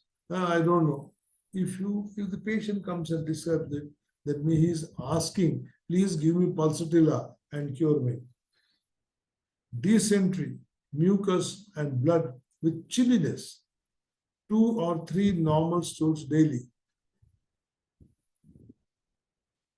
Symptoms ever changing, as we were about to say, no two stools alike. Gastric difficulties from eating rich food, cakes, pastries, pork, all these mithai, lot of things we eat, and it creates problem. We can think of pulsatilla. Averse to fat food, and warm drinks. Erectation, taste of food remains a long time after ice, fruits, pastry, etc. And bitter taste in the mouth is again a leading symptom of pulsatilla. See the taste of the food, he will get erectation, and he remains for a long time, for hours together, the taste remains in the mouth. Especially in the case of GERD disease, you can think of pulsatilla along with Naxwamika, Brayana, and other indicator remedies. Flatulence, dislikes butter. Generally, pulsatilla patient doesn't like butter, ghee, and all that. And it can be a stimulating factor also. By taking a lot of mithai and all that, where there is a lot of ghee put in that, he gets loose motion. Then we can think of pulsatilla. Tightness after a meal, must loosen clothing like your Naxwamika or Lycopodium, etc. Thirstlessness nearly with all symptoms. The patient may have loose motion, the patient may have constipation, says absolutely no thirst. Pain in stomach an hour after eating, and he'll feel as if there's a weight as from a stone in his stomach. Pain starts after 1.5 hours. Now let us come to another remedy, opium. Obstinate constipation, hard, bloated, tympanitic. There it was a painter's colic, here it is a lead colic. Lead poisoning, urging to stool when discharge of hard feces. No desire to go to stool. Round, hard, black balls. Feces protrude and recede. This can be an important symptom. Spasmodic retention of the feces. He will pass 1 ball, 2 balls, and suddenly the rectum pulls everything back. So this is called as receding of the stools back into the intestines, back into the rectum. Stools involuntary. If it is loose motion, black, offensive, frothy, violent pain in rectum. Involuntary, if you have an involuntary stools, loose motion, especially after fright, we can think of opium. Because as we all know, opium is a leading remedy for after effects of fright.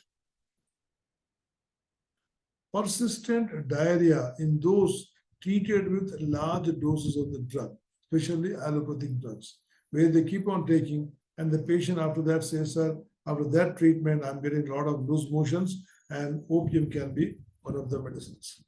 Painless complaints of nothing. See, he has this thing. Though he's having a strong constipation or strong loose motion, you ask him, no, I'm fine. There's nothing wrong with me. There's nothing wrong with me. But he has this problem. side effects of opium and other drugs.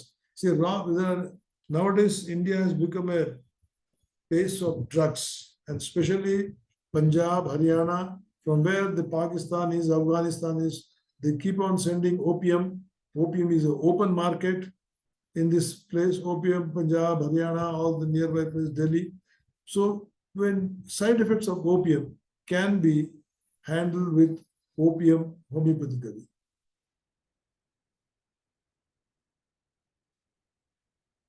Sudden constipation after a shock. This can be an important indication for us. Sudden shock, some shock or fear that they develop constipation. Diarrhea after using allopathic drugs, as we already phosphorus. Very fetid stools with flatus. Long, narrow, hard, difficult to expel. Great weakness after passing stool, just like arsenic. Desire for stool on lying on left side. This is a symptom of phosphorus. Lying on left side aggravates the symptoms. So this also is applied there. As long as he's lying on the bed, normal, but when he turns towards left side and stays there for some time, he may get an urge to pass stools and then to lose motions. Painless stools, copious, debilitating diarrhea. Green mucus with grains like sago, sabudana. When we see, this is one of the leading remedies when you have stools with the diabetic people passing like sago. Involuntary, seems as if anus remained open. Diarrhea as soon as anything enters the rectum, profuse pouring away as from a hydrant, watery, with sago-like particles. Friends, here I would like to tell you that we had one patient from Anantapur, where the patient didn't come to us. Somebody referred, they sent us the symptom. The pancreas has become stony hard, and the patient is passing stools just like that, white stools, sago-like, and I have not seen the patient. On this basis, we prescribed phosphorus, 10 Believe me, in 2 weeks, the patient became little, his condition was 50% relieved, further relieved. Of course, the pancreas, hard pancreas, became soft, but not to the original position. And let me also tell you, that person had a habit of, he was addicted to drink coffee. And too much of coffee can make your pancreas hard. Remember this thing. Now, silica, stool comes down with a difficulty when partly expelled, recedes again. We have 4 or 5 medicines which have this symptom. Stools come down and go back. Opium one we have done. Silica is another one. Another one is tuja, where the stools come down as if you are completely, suddenly it goes up. Great strain, rectum stings, closes upon stool. Feces remain a long time in rectum. Constipation always before and during menses. This can be one of the leading remedies. Diarrhea before and during menses is ammonium carb and bovista. These 2 medicines are where we have diarrhea before menses. Constipation before menses, silica is one of the remedies. Feels paralyzed, even the rectum feels paralyzed. Diarrhea of cadaverous odor, offensive, maximum degree offensive, you will have silica, not only stools, but silica patient himself offensively smells. His pus discharges are very offensive, and so all those things. Diarrhea after vaccination, yes. All the remedies where the stools go back are indicated after vaccination, especially COVID vaccine or any vaccine you take afterwards, you got loose motion or constipation. Think of silica, tuja, sulfur, and many more medicines. Hemorrhoids, fissures, and ano can be associated with silica indications. Tuja. Chronic diarrhea early morning, worse after breakfast. Discharges forcibly expelled, gurgling sound. Constipation with violent rectal pain, causing stools to recede after being partly expelled. After vaccination, there's a constipation, just like silica. Constipation is so strong, and due to pressure, there can be rectal prolapse. Lot of similarity between Tuja and silica. Now, both have similar symptoms, including receding of stools, vaccination. The difference is silica will be lean, thin, and dirty with a dirty odor, whereas Tuja will be on the plumpy side and with oily face. Now, Veratrum alb, as you know, diarrhea, very painful, watery, copious, and forcibly evacuated, followed by great prostration. Food poisoning, this is one of the remedies. Along with the Nux vomica, this is another remedy for food poisoning. For food poisoning, we can think of sulfur also. Sulfur, arsenic, all this come. Evacuation of the true cholera when vomiting accompanies the purging. Stools and vomiting together simultaneously happening. We have arsenic alb and we have veratrum alb. Together, we need to prescribe. Both are exhausting. Both are very tired. Both are very weak. Hardly you can differentiate them. But veratrum has a typical symptom of perspiration, especially on the forehead, just like pearls. Pearls of water on the forehead is one which calls for veratrum alb. Perfect picture of collapse with extreme coldness, blueness, weakness, rapid, feeble pulse. All this you have in arsenic alb, only very slight difference. Cold perspiration on the forehead with nearly all complaints. Constipation from inactivity of rectum with heat and headache. Constipation of babies, and when produced by very cold weather, stools large with much straining until exhausted with cold sweat. Veratrum alb is one of the medicines. Violent vomiting with profuse diarrhea, that is simultaneously. Both are very, very violent, very extremes. Cutting pain in abdomen as from knives. So this is what it is. We stop here. And any questions are there, because hardly some 5-6 minutes are left over, and some other already next lecture people are joining in. If you have any questions, you can just, we'll take 2-3 minutes and we'll talk. Yes, sir. It's really a very good session from you once again, and you covered almost all medicines for constipation and diarrhea, and with their indications.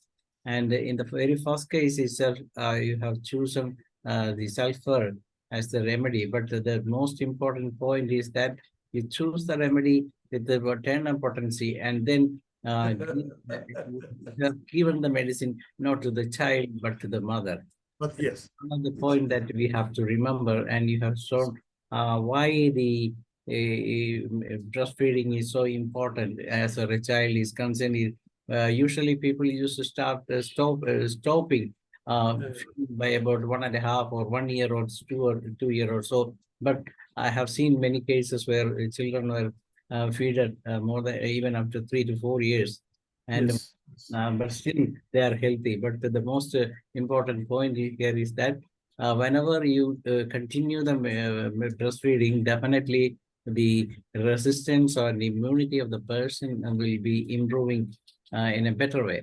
One point I would like to add, one case present here because of your time. Very recently, I got a child of constipation. She used to stress that she has to pass the stool once in 5 days or once in 7 days, like that. But she has to strain a lot, and when a very large stool comes out, and as a result, they consulted many doctors, and very recently they found that there is a inguinal hernia on the right side also, and so they were forced. The doctors told them that it is because of this constipation and trying strain. But what happened was that was the clue. Then they are about to for surgery for the very next month itself. but suddenly I got the clue from the patient, and I just give like a potassium syrup of 3, 1 dose every morning whenever they feel the child is in agony. And as a result, when the child was, they called me in the morning also, and doctor, the child is suffering. Then I asked them to dilute the syrup of 3 potency in a half glass of water and give it every 5 to 10 minutes. And within 1 hour, this child passes a big like this much, more than a 20 centimeters large size of stool. That is Yes, something. Dr. Ganesh, you see, many people don't even, what do you call, they are not confident what you prescribe now. That's really, it happens within 10 minutes. The symptom, if the medicine is indicated, it will show, and the patient will show the result. Thank you very much, Dr. Dhanesh, for this. There is one question which I would like to answer, if you permit me. Yes, sir. There's one Harnath, Dr. Harnath asked it. Opium and arnica both say they don't have any problem, even when they are suffering.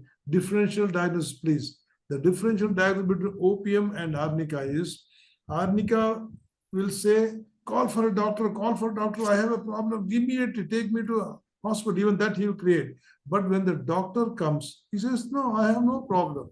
But opium doesn't have this. Opium is always says, I am fine, I have no problem, and all. Arnica will change. Either he will say, call for a doctor, I am suffering, take me to hospital.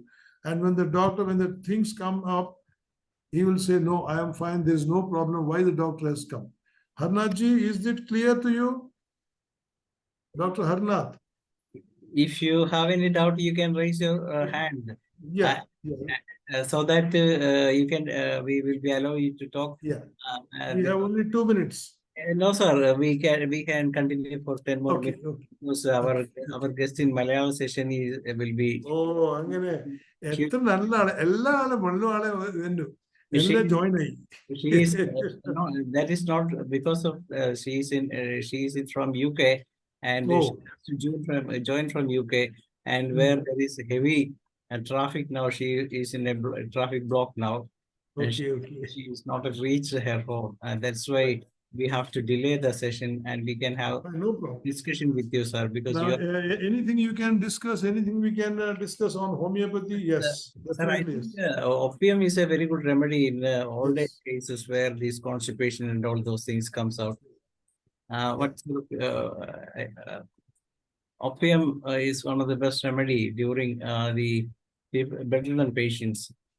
Yeah, that's 100% right. And I was trying to recollect one case which I'm going to present it tomorrow. Tomorrow I have a full day session in Vijayawada. Full day where 200 to 300 doctors will be coming. So full day I will be taking. I'm trying to recollect one case which I wanted to tell is to. Okay, by the time Dr. Ram Prakash can ask or talk some. Yeah, Dr. Ram Prakash ji, आप कुछ बोलना चाहेंगे तो बोलिए. Thank you, sir. Everyone, good evening. Great presentation and great, very nice and dynamic lectures deals constipation and diarrhea with forceful stool, silesia and selenium. This is a very nice. बहुत sir आपका congratulations. Very nice, sir. Thank you, sir. Dr. Dhanesh, I want to tell you one case of diarrhea. If I have time, I'll speak. Otherwise, I can speak. Yes, sir. Definitely. Yeah. See, one case, Syed Ali, some patient is there, 78 years old. This is a case of 10-15 years back. He was brought by his all family members, 70-year-old man. He says, my father is not able to pass motions. He is having a lot of constipation problem. And then we took the case and all that. He says he daily eats non-veg and daily drinks at least 1/4 of whiskey and smokes. So he was taken to allopathic hospital. A lot of medicines were given. He passes motion for 1 day, 2 days, then after again constipation, he is not able to pass. Highly irritable person. Nobody at the age of 78 also, nobody can speak against his wish. So all these symptoms were there, irritability. So my assistant said, sir, why don't we give Naxwamika? Very clear case of Naxwamika. Yes. So we gave Naxwamika, waited for 1 week, 2 weeks, absolutely no change, absolutely no change. Then some other medicine was prescribed, Brian, and nothing happened. Then I said, forget everything. Of course, he stopped smoking and drinking for last 3 years, but every day he's eating non-veg. We gave him just Bareta carb 30 continuously morning and evening for 1 week. And then we left. Afterwards, of course, we gave him a lot of advice, take more water, take more fiber. And the constipation has come down by 80%. Of course, 20% there. The prescription was nothing of the drugs what I talked about. Tell me what was the drug? Bareta carb. Bareta carb. You know why? Just because old age. Constipation in old age, that was the only local symptoms I took and we prescribed and the patient is helped. Sometimes we need to have a different approach. That's the reason. Homeopathy is an art as well as a science. It cannot be just 2 + 2, 4. It can be 2 + 2 can be 7.5 also. That is homeopathy. Thank you, sir. Guest has joined in our Malayalam session, so thank you. We can invite. Please wait, sir. We can invite. Thank you. Shubharatri. Shubharatri to everyone from my side. Sir, please wait. We will have to say a lot of thanks also. Please. I think Dr. Masrina is there. You can say a lot of thanks to this session, Dr. Masrina from Malaysia. Okay. Yes. Yes. Yes. Okay. Thank you, Dr. Patel, for the interesting session. You have shared comprehensive remedies available in homeopathy for the treatment of constipation and diarrhea. And as you said, as you have rightly pointed out, homeopathy is an art. So it depends on how you perceive each case and individually. So on behalf of Ifph, I would like to extend our gratitude and appreciation for your sharing tonight. Thank you. Thank you. Dhanyavad. Shubhratri. Ellarkum. Vandanam. Tomorrow we will have a session from Dr. Rudrashi Day, and the subject is understanding of uterine fibroids from a miasmatic point of view. That will be also another from who? Dr. Rudrashi Day. Rudrashi Day. Okay. Rudrashi Day. She's from Calcutta? Yes, sir. Okay. Okay. With that, we come to the end of the day 1160, and we are all thankful to you, sir. We meet you tomorrow at the same time, and now it is over to Dr. Shaila to moderate the Malayalam session. Welcome, Dr. Shaila. Thank you, sir. Bye. Thank you, Dr. Dhanesh. എല്ലാവർക്കും നമസ്കാരം. ഇന്ന് IFPHന്റെ web പരമ്പരയുടെ 1760-ാം ദിവസമാണ്. ഇന്നത്തെ മലയാളം സെക്ഷനിൽ doctor Padmapriya നയിക്കുന്ന ഒരു ക്ലാസ്സാണ്. ഇന്നത്തെ ക്ലാസിന്റെ വിഷയം സ്വഭാവ വൈചാത്യങ്ങളും ഹോമിയോപ്പതിയും എന്നുള്ള വിഷയത്തിലാണ് ഇന്നത്തെ ഡോക്ടറുടെ ക്ലാസ്.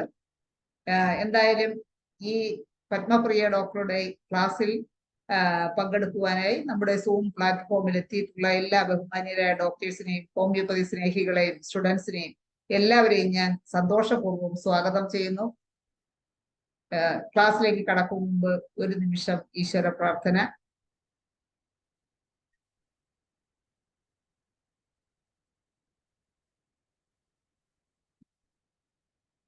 നന്ദി. പത്മപ്രിയ ഡോക്ടറുടെ ക്ലാസ് പ്രത്യേകം പറയേണ്ടതില്ല. ഈ അടുത്ത ദിവസങ്ങളിൽ തന്നെ നല്ല ഒരു പാട്ടുമായി ബന്ധപ്പെടുത്തി നല്ല ഒരു കഥ പോലെ തന്നെ ഡോക്ടർ നമുക്ക് ക്ലാസ് എടുത്തു. ഇന്ന് എന്താണ് പറയാൻ പോണത് നമ്മളെല്ലാം ഈഗർലി വെയിറ്റിംഗിലാണ്. എന്തായാലും വളരെ സന്തോഷപൂർവ്വവും സ്നേഹപൂർവ്വവും ഞാൻ ഡോക്ടറെ ഇന്നത്തെ ക്ലാസ്സിലേക്ക് ക്ഷണിക്കുന്നു. ക്ലാസ് തുടങ്ങാം doctor.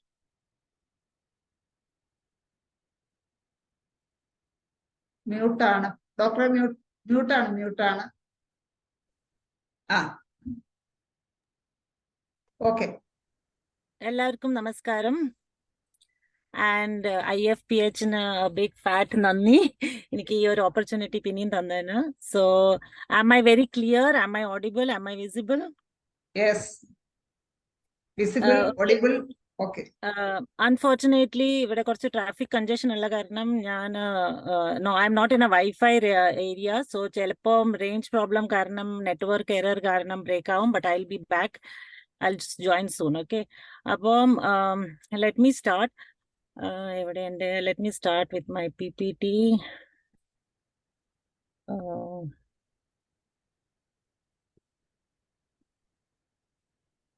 Okay. Is everything clear?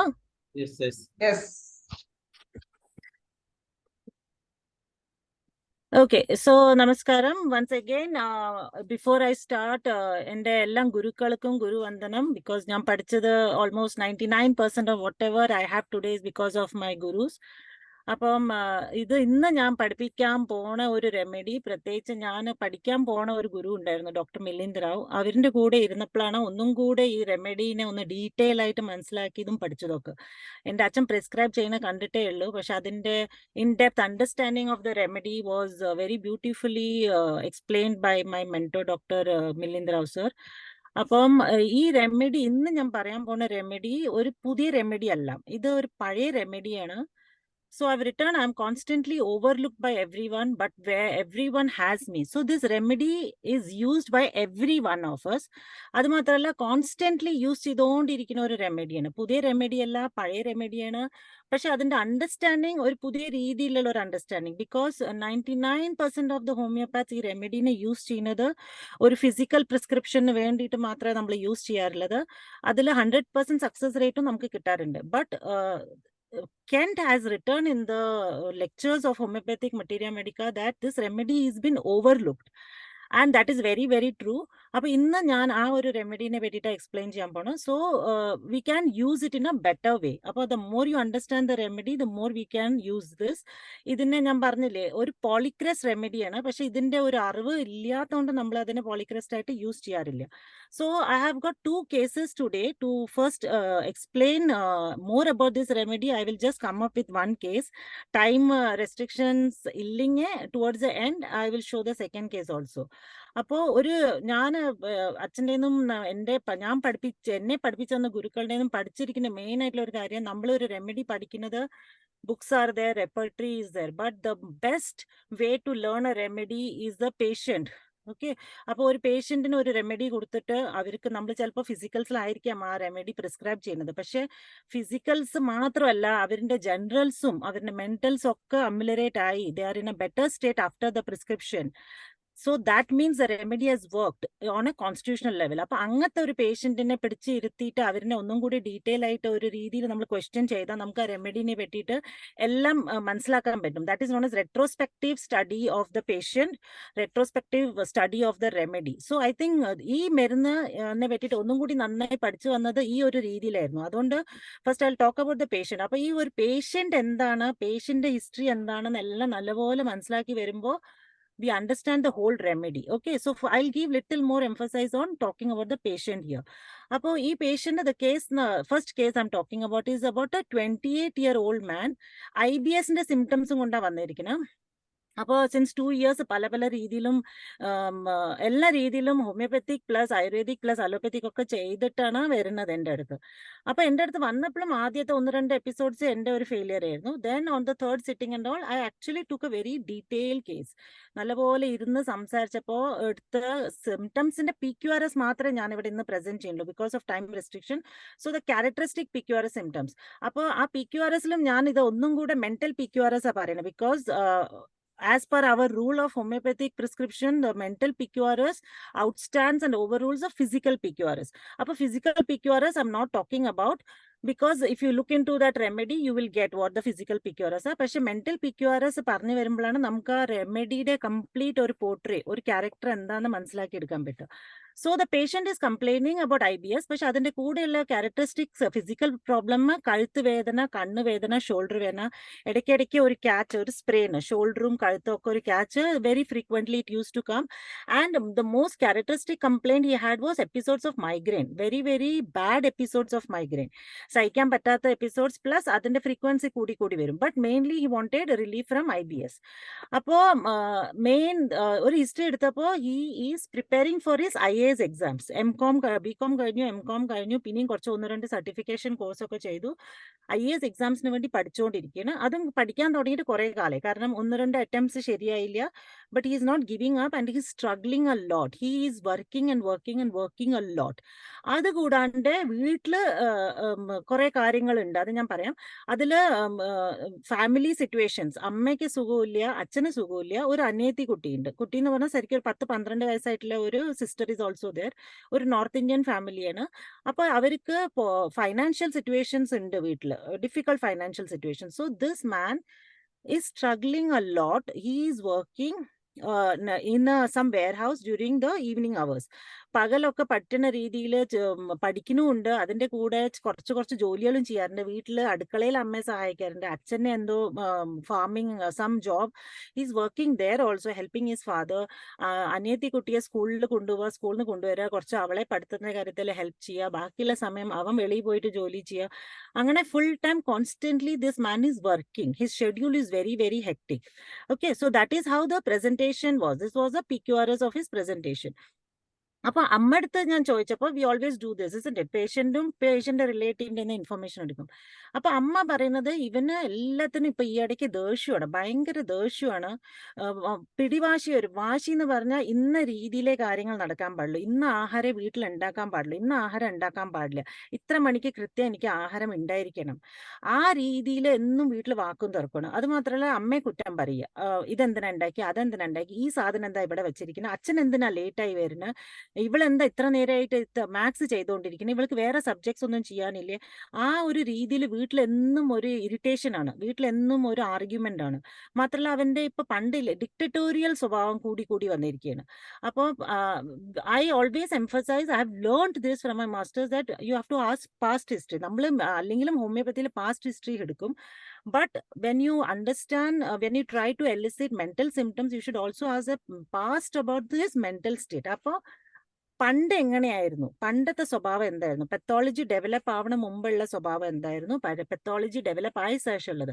അപ്പൊ ഈ അമ്മ പറയണത് ഭയങ്കര ദേഷ്യമാണ്, എല്ലാവരെയും വഴക്ക് പറഞ്ഞുകൊണ്ടിരിക്കും, ഒരു ഡിക്റ്ററ്റോറിയൽ സ്വഭാവം കാണിച്ചുകൊണ്ടിരിക്കുന്നു വീട്ടിൽ. So my question is, how was he before the IBS problem? ഇത്രയും ഫിസിക്കൽ എയിൽമെന്റ്സ് വരുന്ന മുമ്പുള്ള അസുഖം എന്തായിരുന്നു?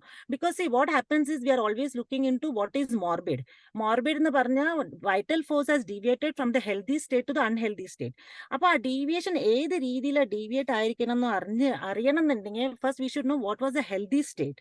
Okay, so healthy state to morbid state, what is the deviation? So in order to understand that deviation we have to ask this question. പണ്ട് before pathology started, what was the situation? നമ്മൾ മിക്കവാറും mostly what we do is we ask about the physicals. പണ്ട് വല്ല അസുഖം ഉണ്ടായിരുന്നോ, vaccination എടുത്തോ, അല്ലെങ്കിൽ പിന്നെ വീട്ടിൽ ഡയബറ്റീസ് ഉണ്ടോ, അമ്മയ്ക്ക് അമ്മൂമ്മയ്ക്കൊക്കെ ഡയബറ്റീസ് ഉണ്ടോ, അതൊക്കെ നമ്മുടെ സ്റ്റാൻഡേർഡ് ക്വസ്റ്റ്യൻ ആണ്. But this is one important question which gives us the information lot about the personality. So panda, this boy was very very very nice, very very cheerful personality. അവന് വാക്കും തർക്കങ്ങളും ഒന്നും ഇഷ്ടമല്ല. അച്ഛനും അമ്മയും കൂടെ വീട്ടിൽ വാക്കും തർക്കം ഉണ്ടാക്കിയ he use to come in between, he use to resolve the conflict between his parents.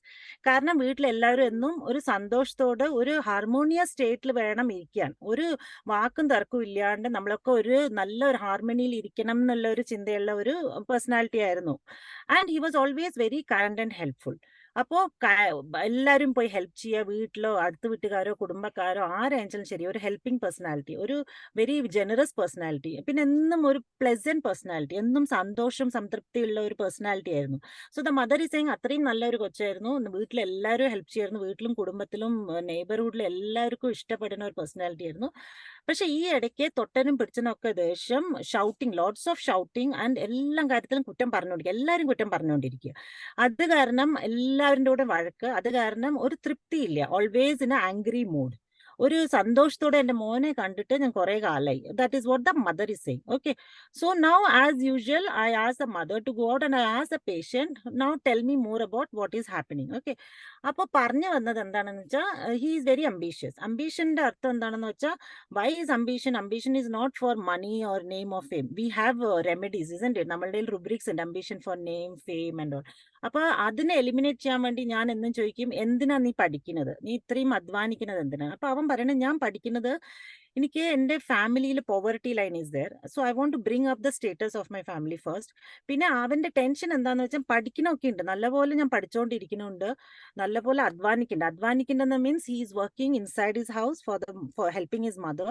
അച്ഛനെ കുറച്ച് പ്രൊഫഷണൽ ലെവലിൽ അച്ഛന്റെ ജോലി കാര്യത്തിൽ അച്ഛനെ ഹെൽപ്പ് ചെയ്യുന്നുണ്ട്. അച്ഛനെ അസുഖമുണ്ട്, അമ്മയ്ക്ക് അസുഖമുണ്ട്. അപ്പൊ അവരെ ഡോക്ടറിന്റെ അടുത്ത് കൊണ്ടുപോയി ട്രീറ്റ്മെന്റ് ചെയ്യിപ്പിക്കുക, അവർക്ക് വേണ്ട care and concern inside the family. ഇത് കഴിക്കരുത്, അത് കഴിക്കരുത്, ഇവിടെ ഇരിക്കുക, കാല് മസാജ് ചെയ്ത് തരാം, അങ്ങനത്തെ രീതിയിലൊക്കെ അധ്വാനിക്കേണ്ട അച്ഛന് വേണ്ടിയിട്ട്. അനിയത്തിക്ക് വേണ്ടിയിട്ട് അവളെ പഠിപ്പിക്കുന്ന കാര്യങ്ങളോ, അവളെ കൊണ്ടുവരുന്ന കാര്യങ്ങളോ, അവളുടെ എക്സ്ട്രാ ട്യൂഷൻസിനുള്ള ഫണ്ടിങ് ചെയ്യുന്ന കാര്യങ്ങളോ. അപ്പൊ ഞാൻ എല്ലാ രീതിയിലും ഞാൻ ഹാർഡ് വർക്ക് ചെയ്തുകൊണ്ടിരിക്കുക. പക്ഷെ എനിക്ക് ടെൻഷൻ എന്താണെന്ന് വെച്ചാൽ, വിൽ ഐ ബി സക്സസ്ഫുൾ? ഞാൻ അച്ഛന്റെ കാര്യത്തിനൊക്കെ ശ്രദ്ധിക്കുന്നു, എന്നാലും അച്ഛന് ഇനി നാളെ എന്തെങ്കിലും അസുഖം കൂടുമോ, അച്ഛന് വല്ല പ്രശ്നം വരുമോ, പൈസയുടെ കാര്യത്തിൽ വീട്ടിൽ financial situation, in spite of me working hard, in spite of me taking so much of efforts, will I be able to uplift the status of my family financially? അതുപോലെ അമ്മയുടെ ഹെൽത്തിന്റെ കാര്യത്തിൽ. അപ്പോൾ ഞാൻ IAS ആയാലേ എല്ലാ രീതിയിലും പ്രോബ്ലം സോൾവ് ആവാൻ പറ്റുള്ളൂ. ഞാൻ പഠിച്ചുകൊണ്ടിരിക്കുന്നത് നല്ലപോലെ പഠിക്കണമുണ്ട്, but I feel I will not be successful in my professional achievement. This is what is main stress was. And specially നമ്മൾ IBS എന്നൊക്കെ പറയുന്ന അസുഖങ്ങളിൽ there is always a emotional or mental stress associated. So more emphasize is given to understand what is the emotional or the mental stress of the patient. So this is what the patient is saying. അപ്പോൾ അതിന്റെ കൂടെ anxiety, ഭയങ്കര പേടിയായി ഇയാൾക്ക്. സംസാരിച്ച് വരുമ്പോൾ ഇയാൾ പറയണത്, എനിക്ക് ഫ്യൂച്ചർ, അനിയത്തിയുടെ കല്യാണം, അനിയത്തിയുടെ അക്കാഡമിക് കാര്യങ്ങളെ പറ്റി പേടി, അച്ഛൻ്റെ അമ്മയുടെയും ആരോഗ്യത്തിനെ പറ്റി പേടി. So lots of anxiety. He himself is saying that I am very anxious about the future of my family, very anxious about the future എന്ന് പറഞ്ഞാൽ എല്ലാവരുടെ future. So in general too much of anxiety. അപ്പൊ ഈ complete case എടുക്കുന്ന സമയത്തും ഈ patient പറഞ്ഞു വരുന്നത് മിക്കവാറും 90% of his content is about future anxiety. What will happen to my studies? What will happen to my mother's health? What will happen to my sister? Appo too much of anxiety about the whole future, about whole family or his profession or his family. ella aa oru element bhayangara picurious ആയി തോന്നി. Okay, പിന്നെ ഈ സംസാരത്തിന്റെ ഇടയിൽ എൻ്റെ അടുത്ത് ഇടയ്ക്കിടയ്ക്ക് ചോദിക്കുന്നത്, ഡോക്ടറെ ഈ മരുന്ന് കഴിച്ചാൽ എനിക്ക് ശരിയാവോ, ഹോമിയോപ്പത്തിയിൽ സക്സസ് റേറ്റ് ഉണ്ടോ, എൻ്റെ IBS ശരിയാവോ, എനിക്ക് എന്നും വരുന്ന മൈഗ്രെയിൻ ഒന്ന് ശരിയാവോ? So this was his main concern. Will I be all right? Will I be okay? അപ്പൊ ഈ മൈഗ്രെയിൻ ഞാൻ പറഞ്ഞു, how is migraine disturbing you? അപ്പൊ so his concern is migraine വന്നിട്ട് പൊക്കോട്ടെ, എനിക്ക് പ്രശ്നമില്ല, പക്ഷെ മൈഗ്രെയിൻ കാരണം എനിക്ക് പഠിക്കാൻ പറ്റില്ല, എൻ്റെ നമ്പർ ഓഫ് അവേഴ്സ് കുറയുന്നു. അല്ലെങ്കിൽ മൈഗ്രെയിൻ കാരണം ഞാൻ എൻ്റെ അനിയത്തെ പഠിപ്പിച്ചുകൊണ്ടിരിക്കാൻ നേരത്താണെന്നുണ്ടെങ്കിൽ അവളെ ശ്രദ്ധിക്കാൻ പറ്റുന്നില്ല, അമ്മയുടെ കൂടെ അമ്മയ്ക്ക് വേണ്ട കാര്യങ്ങൾ ചെയ്തു കൊടുക്കണമെന്നുണ്ടെങ്കിൽ മൈഗ്രെയിൻ കാരണം. So his main concern is it's not the physical problem. IBS is not a problem. Migraine is not a problem. Back pain is not a problem. My problem is, if I have these ailments, I won't be able to work. I won't be able to do the needful for my family members or for my profession. Okay. അപ്പോൾ ഞാൻ പറയുന്നത്, നീ ഇത്രയും നന്നായി പഠിച്ചുകൊണ്ടിരിക്കുന്നുണ്ട്, നീ day and night അധ്വാനിക്കുന്നുണ്ട്, അപ്പൊ നിനക്ക് financial ഇൻകമിനെ stabilise ചെയ്യാൻ വേണ്ടി you are working hard. You are also studying so that you upgrade your educational levels. So you are going on a right track. Why are you worried? അല്ല, ഇതൊക്കെ ഒരു തടസ്സങ്ങളാണ്. ഞാൻ പലതും ചെയ്യാൻ നോക്കുന്നുണ്ട്. ഞാൻ പഠിക്കാൻ ഒരു 3 hours ഡെഡിക്കേറ്റ് ചെയ്യണമെന്ന് വെച്ചാൽ അന്നത്തെ ദിവസം അഥവാ അച്ഛനെ ഇങ്ങോട്ട് ഹോസ്പിറ്റലിൽ പോകണമെന്നുണ്ടെങ്കിൽ എൻ്റെ 3 hours കുറയും. അല്ലെങ്കിൽ അനിയത്തിനെ സ്കൂളിൽ പിക്കപ്പ് ചെയ്യാൻ പോകേണ്ടി വരും, എനിക്ക് അമ്മയ്ക്ക് വയ്യ, അതുകൊണ്ട് ഞാൻ പോകണം, അപ്പൊ എൻ്റെ ഒരു 1/2 hour അതിൽ വേസ്റ്റ്. അപ്പൊ ഇതൊക്കെ ഓരോന്ന് തടസ്സങ്ങളാണ്, ഞാൻ ഉദ്ദേശിച്ച പോലെ എൻ്റെ കാര്യങ്ങൾ നടക്കാൻ പറ്റണില്ല. So this small obstacles are disturbing me. Okay, അതായിരുന്നു ഈ പേഷ്യന്റിന്റെ main concern. Okay, am I audible and visible? The PPT is clear? Okay. അപ്പൊ ഇതായിരുന്നു കേസ്. ഇത് PQRS മാത്രമേ ഞാൻ പറഞ്ഞിട്ടുള്ളൂ. This is the course. So I hope everybody has understood the case. So now I'll go forward. Okay, this second case, and I'm not going to tell about the second case now. I'll talk about it towards the end if I have time. Appo let's understand. Appo nammal oru remedy മനസ്സിലാക്കണം. ഞാൻ പറഞ്ഞില്ല, നമ്മൾ ഒരു പേഷ്യന്റിനെ നല്ലപോലെ മനസ്സിലാക്കി എടുത്താൽ നമുക്ക് റെമഡിയുടെ ഒരു കോർ മനസ്സിലാക്കി എടുക്കാൻ പറ്റും.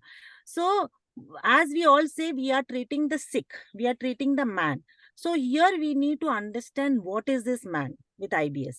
IBS migraine ka pathological state na. Who is this man suffering? This is very, very important to come to the constitutional remedy or the simillimum, as we all talk about in homeopathy. Gist of the case, you know, I mean, this is one exercise which I've done with my masters. Nangal student teachers ne kude irikkumbum parayna case mein kya samjha tumko. ഞാൻ മുംബൈയിലായിരുന്നു. അപ്പൊ മിക്കവാറും ഹിന്ദി പറഞ്ഞ തുമക്കോ case may ക്യാ സംജ. അപ്പൊ എന്താണ് നിങ്ങൾക്ക് മനസ്സിലാവണത് ഈ കേസിൽ എന്താ ഉള്ളത്? ഒരു മോറൽ ഓഫ് ദ സ്റ്റോറി ഇല്ല. അപ്പൊ ഒരു പേഷ്യന്റിന്റെ കഥനെ ഒരു പ്രിസൈസ് ആയിട്ട് പറഞ്ഞു വന്ന ഈ കേസിൽ നമ്മൾ എന്താ കാണുന്നത്? Is working and working lots of hard work. Okay, day and night work ചെയ്തുകൊണ്ടിരിക്കുന്ന ആള്, അക്കാഡമിക്കലിയും വർക്ക് ചെയ്യുന്നുണ്ട്, ഫിസിക്കലിയും വർക്ക് ചെയ്യുന്നുണ്ട്. അറ്റ് ദ സെയിം ടൈം പല തടസ്സങ്ങളുണ്ട്. അമ്മയുടെ അസുഖം, അച്ഛൻ്റെ അസുഖം, അല്ലെങ്കിൽ വീട്ടിലെ ജോലിയുടെ കമ്മിറ്റ്മെന്റ്സ് കാരണം പഠിക്കാൻ പറ്റുന്നില്ല, പഠിക്കുന്ന കാരണം ജോലിക്ക് പോയില്ല, what ever it is, there is lots of hindrances. So he feel there is lots of obstacles. That is his problem. Then characteristic qualities ആയിട്ട് എന്താ കാണുന്നത്? അമ്മ പറയുന്നത് ഭയങ്കര ജനറസ് ആണ്, ഭയങ്കര ചിയർഫുൾ ആണ്, ഒരു നല്ലൊരു പ്ലസന്റ് പേഴ്സണാലിറ്റി ആണ്. പക്ഷെ ഇപ്പോ too much of dictatorial nature ആയിട്ടുണ്ട്. മാത്രമല്ല ദേഷ്യം, തൊട്ടനും പിടിച്ചിനും എല്ലാത്തിനും ഇവന് ദേഷ്യമാണ്. So that is a present state. And what is another characteristic presentation? How is he talking about his pathology? He's talking about future, lots of anxiety about future. അപ്പോൾ ഇതാണ് നമ്മളൊരു റെമഡീനെ മനസ്സിലാക്കി എടുക്കുന്നതും പേഷ്യന്റിനെ മനസ്സിലാക്കി എടുക്കുക. ഇൻഡിവിജ്വലൈസേഷൻ പറയുന്നത് ഇതാണ്. ഫോർ എക്സാമ്പിൾ, ഞാൻ ഒലിപ്സാഗ് പറയുമ്പോൾ പറഞ്ഞത് പെത്തോളജി ഉണ്ട്, പക്ഷെ പേഷ്യന്റ് നമ്മളുടെ അടുത്ത് സംസാരിക്കുമ്പോൾ എൻസൈറ്റിയോ റെസ്റ്റ്ലെസ്നെസ്സോ ഒന്നും കാണിക്കില്ല. പേഷ്യന്റ് എന്താ പറയുന്നത്? Oh doctor, God is there for me, don't worry, God will do everything for me. അത് പേഷ്യന്റ് സംസാരിച്ചുകൊണ്ടിരിക്കുമ്പോൾ വരുന്ന ഒരു വൈറ്റൽ ഫോഴ്സിന്റെ ഒരു radiating that kind of vibe towards us, don't worry doctor. So whatever is innate, whatever is coming out naturally is the radiation of the vital energy to us, isn't it? അപ്പോൾ ഇവിടെ patient പറയുന്നത് ദൈവത്തിന് വേണ്ടിയിട്ടൊന്നും സംസാരിക്കില്ലേ. Patient പറയുന്ന future, what will happen to my future, what will happen to my sister, what will happen to my education, and he is also talking about hard work. He is talking about how very troubled he is because of the hindrances. Migraine is not a problem for him, but migraine is not allowing him to work. അപ്പൊ അതൊരു obstacle ആയിട്ടാണ് കാണുന്നത്. ഇത്രയും അധ്വാനിച്ചിട്ടും കണ്ടുവരുന്നത് എന്താണ്? Doubts of success. Okay, ഞാൻ ഇത്രയും ചെയ്യുന്നുണ്ട്, പക്ഷെ ഞാൻ ജയിക്കോ? Will I be successful? Financially എൻ്റെ ഫാമിലി എനിക്ക് സപ്പോർട്ട് ചെയ്യാൻ, അപ്ലിഫ്റ്റ് ചെയ്യാനുള്ള ഒരു സക്സസ് റേറ്റ് അവിടെ ഉണ്ടാവും, അക്കാഡമിക്കലി അച്ചീവ്മെന്റ് കിട്ടുമോ? ഇതാണ് എന്നും മനസ്സിൽ കിടന്ന് വട്ടത്തിരിഞ്ഞുകൊണ്ടിരിക്കുന്നത്. So this is the moral of the case, this is the gist of the case. Okay, so I am going forward. So now what we have to understand is the patient is working towards a goal. പക്ഷെ പല തടസ്സങ്ങളുണ്ട്. ഈ ribbon, red കളറിന്റെ റിബണിൽ വെച്ചിട്ട് കൈയും കാലൊക്കെ കെട്ടിയത് എന്താണ്? He's trying to move forward, but something is pulling his legs back. Somebody is pulling his hands behind.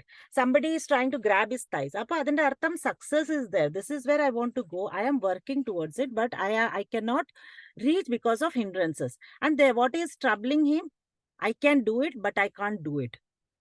ഞാൻ ചെയ്തുകൊണ്ടിരിക്കുന്നുണ്ട്, പക്ഷെ ചെയ്യാൻ പറ്റുമോ എനിക്ക്? That is the most important PQRS in this case. Okay, so shall I proceed further? Yes. Okay, അപ്പോ ഇത് ഈ കേസിന് ഞാൻ പ്രിസ്ക്രൈബ് ചെയ്ത ഒരു remedy, it's very very common remedy, but it's a polycrest. The remedy is ruta graveolens. Okay, അപ്പൊ നമ്മള് ഇത് അരുത്ത എന്നല്ല മലയാളത്തിൽ പറയുന്നത്, ആ വേർഡ് ഞാൻ അവിടെ എഴുതിയിരിക്കുന്നത്. Ruta is the remedy. So this is a very very commonly prescribe remedy. പക്ഷെ നമ്മളെല്ലാവരും കോമൺലി പ്രിസ്ക്രൈബ് ചെയ്യുന്നത് tendon, fibrous tendon is affected. It's given for uterine disorders. It's also a very good remedy for eye disorders. Okay, അപ്പോൾ നമ്മൾ അതിനെ കുറച്ച് understand ചെയ്ത് വരാം. How the physicals can be correlated with the mental picture. So what Kent writes in his lectures on homeopathic materia medica is Ruta is another remedy often overlooked. ഇതാ ഞാൻ പറഞ്ഞത്, it's often overlooked because it's not very well known. I'm just reading the green highlighted part. Many of the symptoms are difficult to classify. പക്ഷെ ഇതൊന്നും നമ്മൾ മനസ്സിലാക്കി എടുത്തിരിക്കുന്നത് എന്താണെന്ന് വെച്ചാൽ, complaints are often brought on from straining the part, over straining or over exertion of the parts. flexor tendons that have been overstrained. അപ്പൊ നമ്മൾ ഇത് പറഞ്ഞിരിക്കുന്നത് എന്താന്ന് വെച്ചാൽ, the tendons. What is tendon? Tendon is something which connects the muscles to the bone. muscle has got the strength and the bone has got the ability to execute it. Appo our ability to do what you want to do is because the muscles and the bones are working together. Ipo endoru sana oru pena edukanannundengilum oru 20 kilonde box eduthu maati vekkanannundengilum you need the well coordinated support of the muscles and the bones, and that happens only when the tendons, the connective tissue, that tendon has to be very, very capable, efficient. And the most important thing is it has to be very flexible. ടെൻഡൻസിന്റെ flexibility ഉള്ളതുകൊണ്ടാണ് നമ്മൾ പല കാര്യങ്ങളും ചെയ്തു വരുന്നത്. ടെൻഡൻസിന്റെ flexibility പോയാൽ it becomes rigid. So that is where Ruta acts. Ruta acts because on the rigidity, restricted movements and the rigidity of the tendons. That is a very common indication, one of the common indication. Again, Kent is writing about how farmers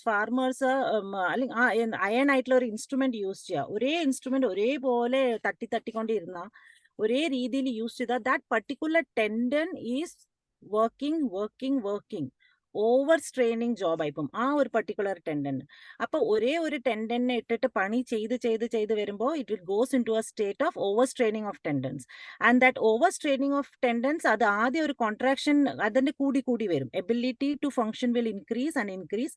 പിന്നെ അത് gradually increasing the contraction of flexors so that the hands becomes permanently flexed. Kent is writing this which means you are straining and then you lose that flexibility, then you become permanently flexed. Okay, അതേ കാര്യം എഴുതിയിരിക്കുന്ന ocular muscles of the eyes.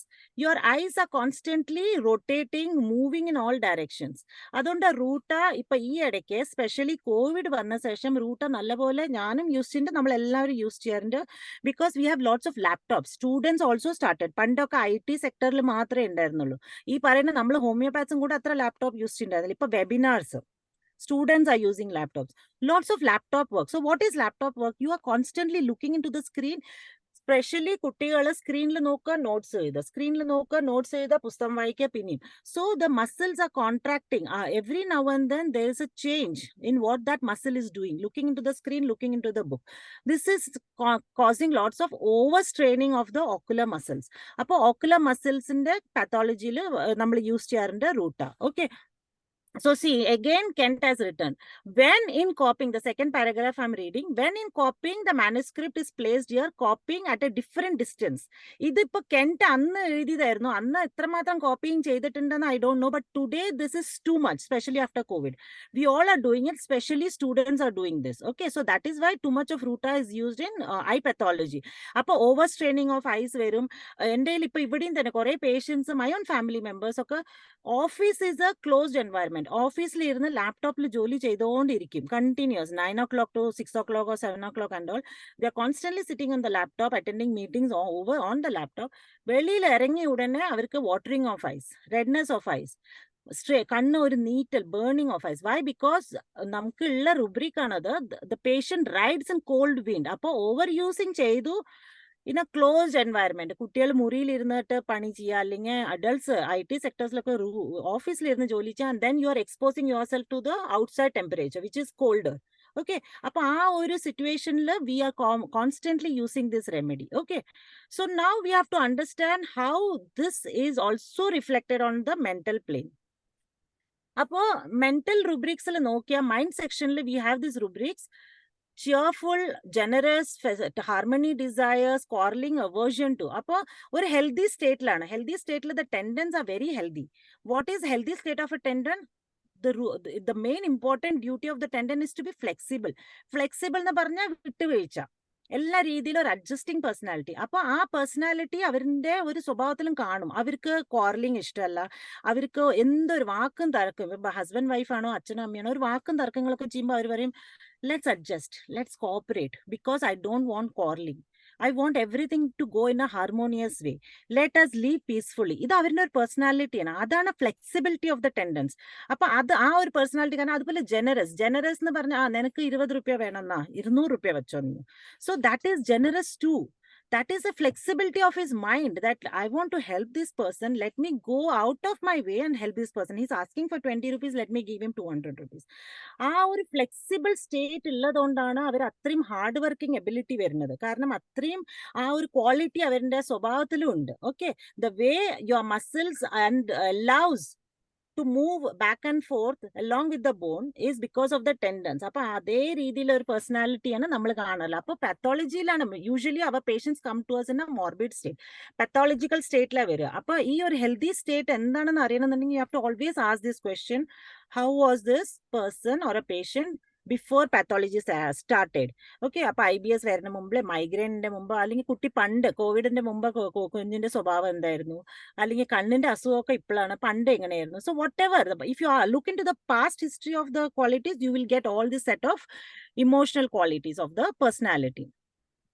Appa ivide nammal kandu varunathu core endanennu vecha hard work in all sense. Physical labor kore cheyum, intellectual labor ചെയ്തെടുക്കും. And why is this person working hard? Because he's got that ability to do it. Ability is the flexibility to do efforts. അപ്പൊ ഇത്രയും hard work ചെയ്ത് വരുമ്പോൾ obviously there's lots of overexertion എന്ന് പറഞ്ഞാൽ ailments from mental exertion. We have 69 remedies in ailments from mental exertion. പിന്നെ physical exertion ഞാൻ ഇവിടെ PPT include ചെയ്തിട്ടില്ല. We all know how physical exertion കാരണം eyes, uterus, after labor this remedy is very good after prolonged labor. അപ്പോൾ യൂട്രസിന്റെ ടെൻഡൻസിനെ help ചെയ്യാനും നമ്മളുടെ flexor ടെൻഡൻസിനെ help ചെയ്യാനും ഒക്കെ ഫിസിക്കൽ എക്സേർഷൻ കാരണമാണ്. I have not added here, but that is understood by every one of us, so I have not added. Again, this I just now explained. Ruta is very very common remedy, prolonged use of the eyes. അപ്പോൾ ice എന്ന് പറഞ്ഞാൽ ഒരു മെറ്റാഫറിക്കൽ, ഇപ്പം നമ്മള് mind body axis എന്ന് പറഞ്ഞിട്ടൊന്നുണ്ട്. അപ്പോൾ നമ്മള് മനസ്സുകൊണ്ട് എന്താ കാണണമെന്ന് പറയില്ല, അതുപോലെ eyes is what? Eyes is for vision. Vision is what? Vision is I can see. അപ്പോൾ ഈ പേഷ്യന്റിനെ പല പ്രാവശ്യം പറഞ്ഞുകൊണ്ടിരിക്കുന്നത് എന്താണ്? Future. So eyes is vision, vision is future. So when your eyes, ocular muscles are strained, we have lots of future related rubrics. Appo mind section nokia, the patient is always worried about what is going to happen in future. Present in a petty tipo, for example, nammal natrum neuro ka parna brooding in the past ana. Sepia പഴയ കാര്യങ്ങളൊക്കെ ആലോചിച്ചോണ്ടിരിക്കും. പക്ഷെ ഇപ്പൊ ഈ റെമഡിനെ പറ്റി ഞാൻ സംസാരിക്കുന്ന ഈ റെമഡിയിൽ പഴയതിനെ പറ്റിയിട്ട് ഒന്നുമില്ല, പ്രസന്റിനെ പറ്റിയിട്ട് അവർക്ക് ഒന്നുമില്ല. അവർക്ക് ഫ്യൂച്ചറിൽ എന്ത് സംഭവിക്കും? ഇന്ന് എനിക്ക് മൈഗ്രെയിൻ ഉണ്ടോ, ഇന്ന് എനിക്ക് IBS ഉണ്ടോ, this is not their concern. What will happen to the future? So there is lots of anxiety about future. There is fear with anxiety, lots of fear, what might go wrong. Pinne despair with anxiety. The most important rubric is success anxiety from doubt about. We have only 3 remedies in the entire materia medica. Appo advanikinu പക്ഷെ anxiety എന്തിനെ പറ്റിയിട്ട് anxiety? Whether I will be successful or not, whether I will get the end results. ഞാൻ ഉദ്ദേശിച്ച സ്ഥലത്ത് ഉദ്ദേശിച്ച രീതിയിൽ എത്താൻ പറ്റും. That is a success. Okay, whatever efforts you take, you have a success associated. അപ്പൊ അത് എനിക്ക് ചെയ്യാൻ പറ്റുമോ? Despair about the future. And ഇതൊക്കെ ചെയ്തു വരുമ്പോൾ ഇതൊക്കെ ഈ ഫ്യൂച്ചറിനെ പറ്റി ചിന്തിച്ചുകൊണ്ടിരിക്കുന്ന കാരണം അവർക്ക് ഭയങ്കര മെന്റൽ ഇൻസെക്യൂരിറ്റിയാണ്. ജോലി ചെയ്തുകൊണ്ടിരിക്കാൻ നേരത്തെ there is lots of impatience because you are thinking about the future, you are not focused, you are thinking about your vision is far, you are looking into the future, so you have lots of future related rubrics.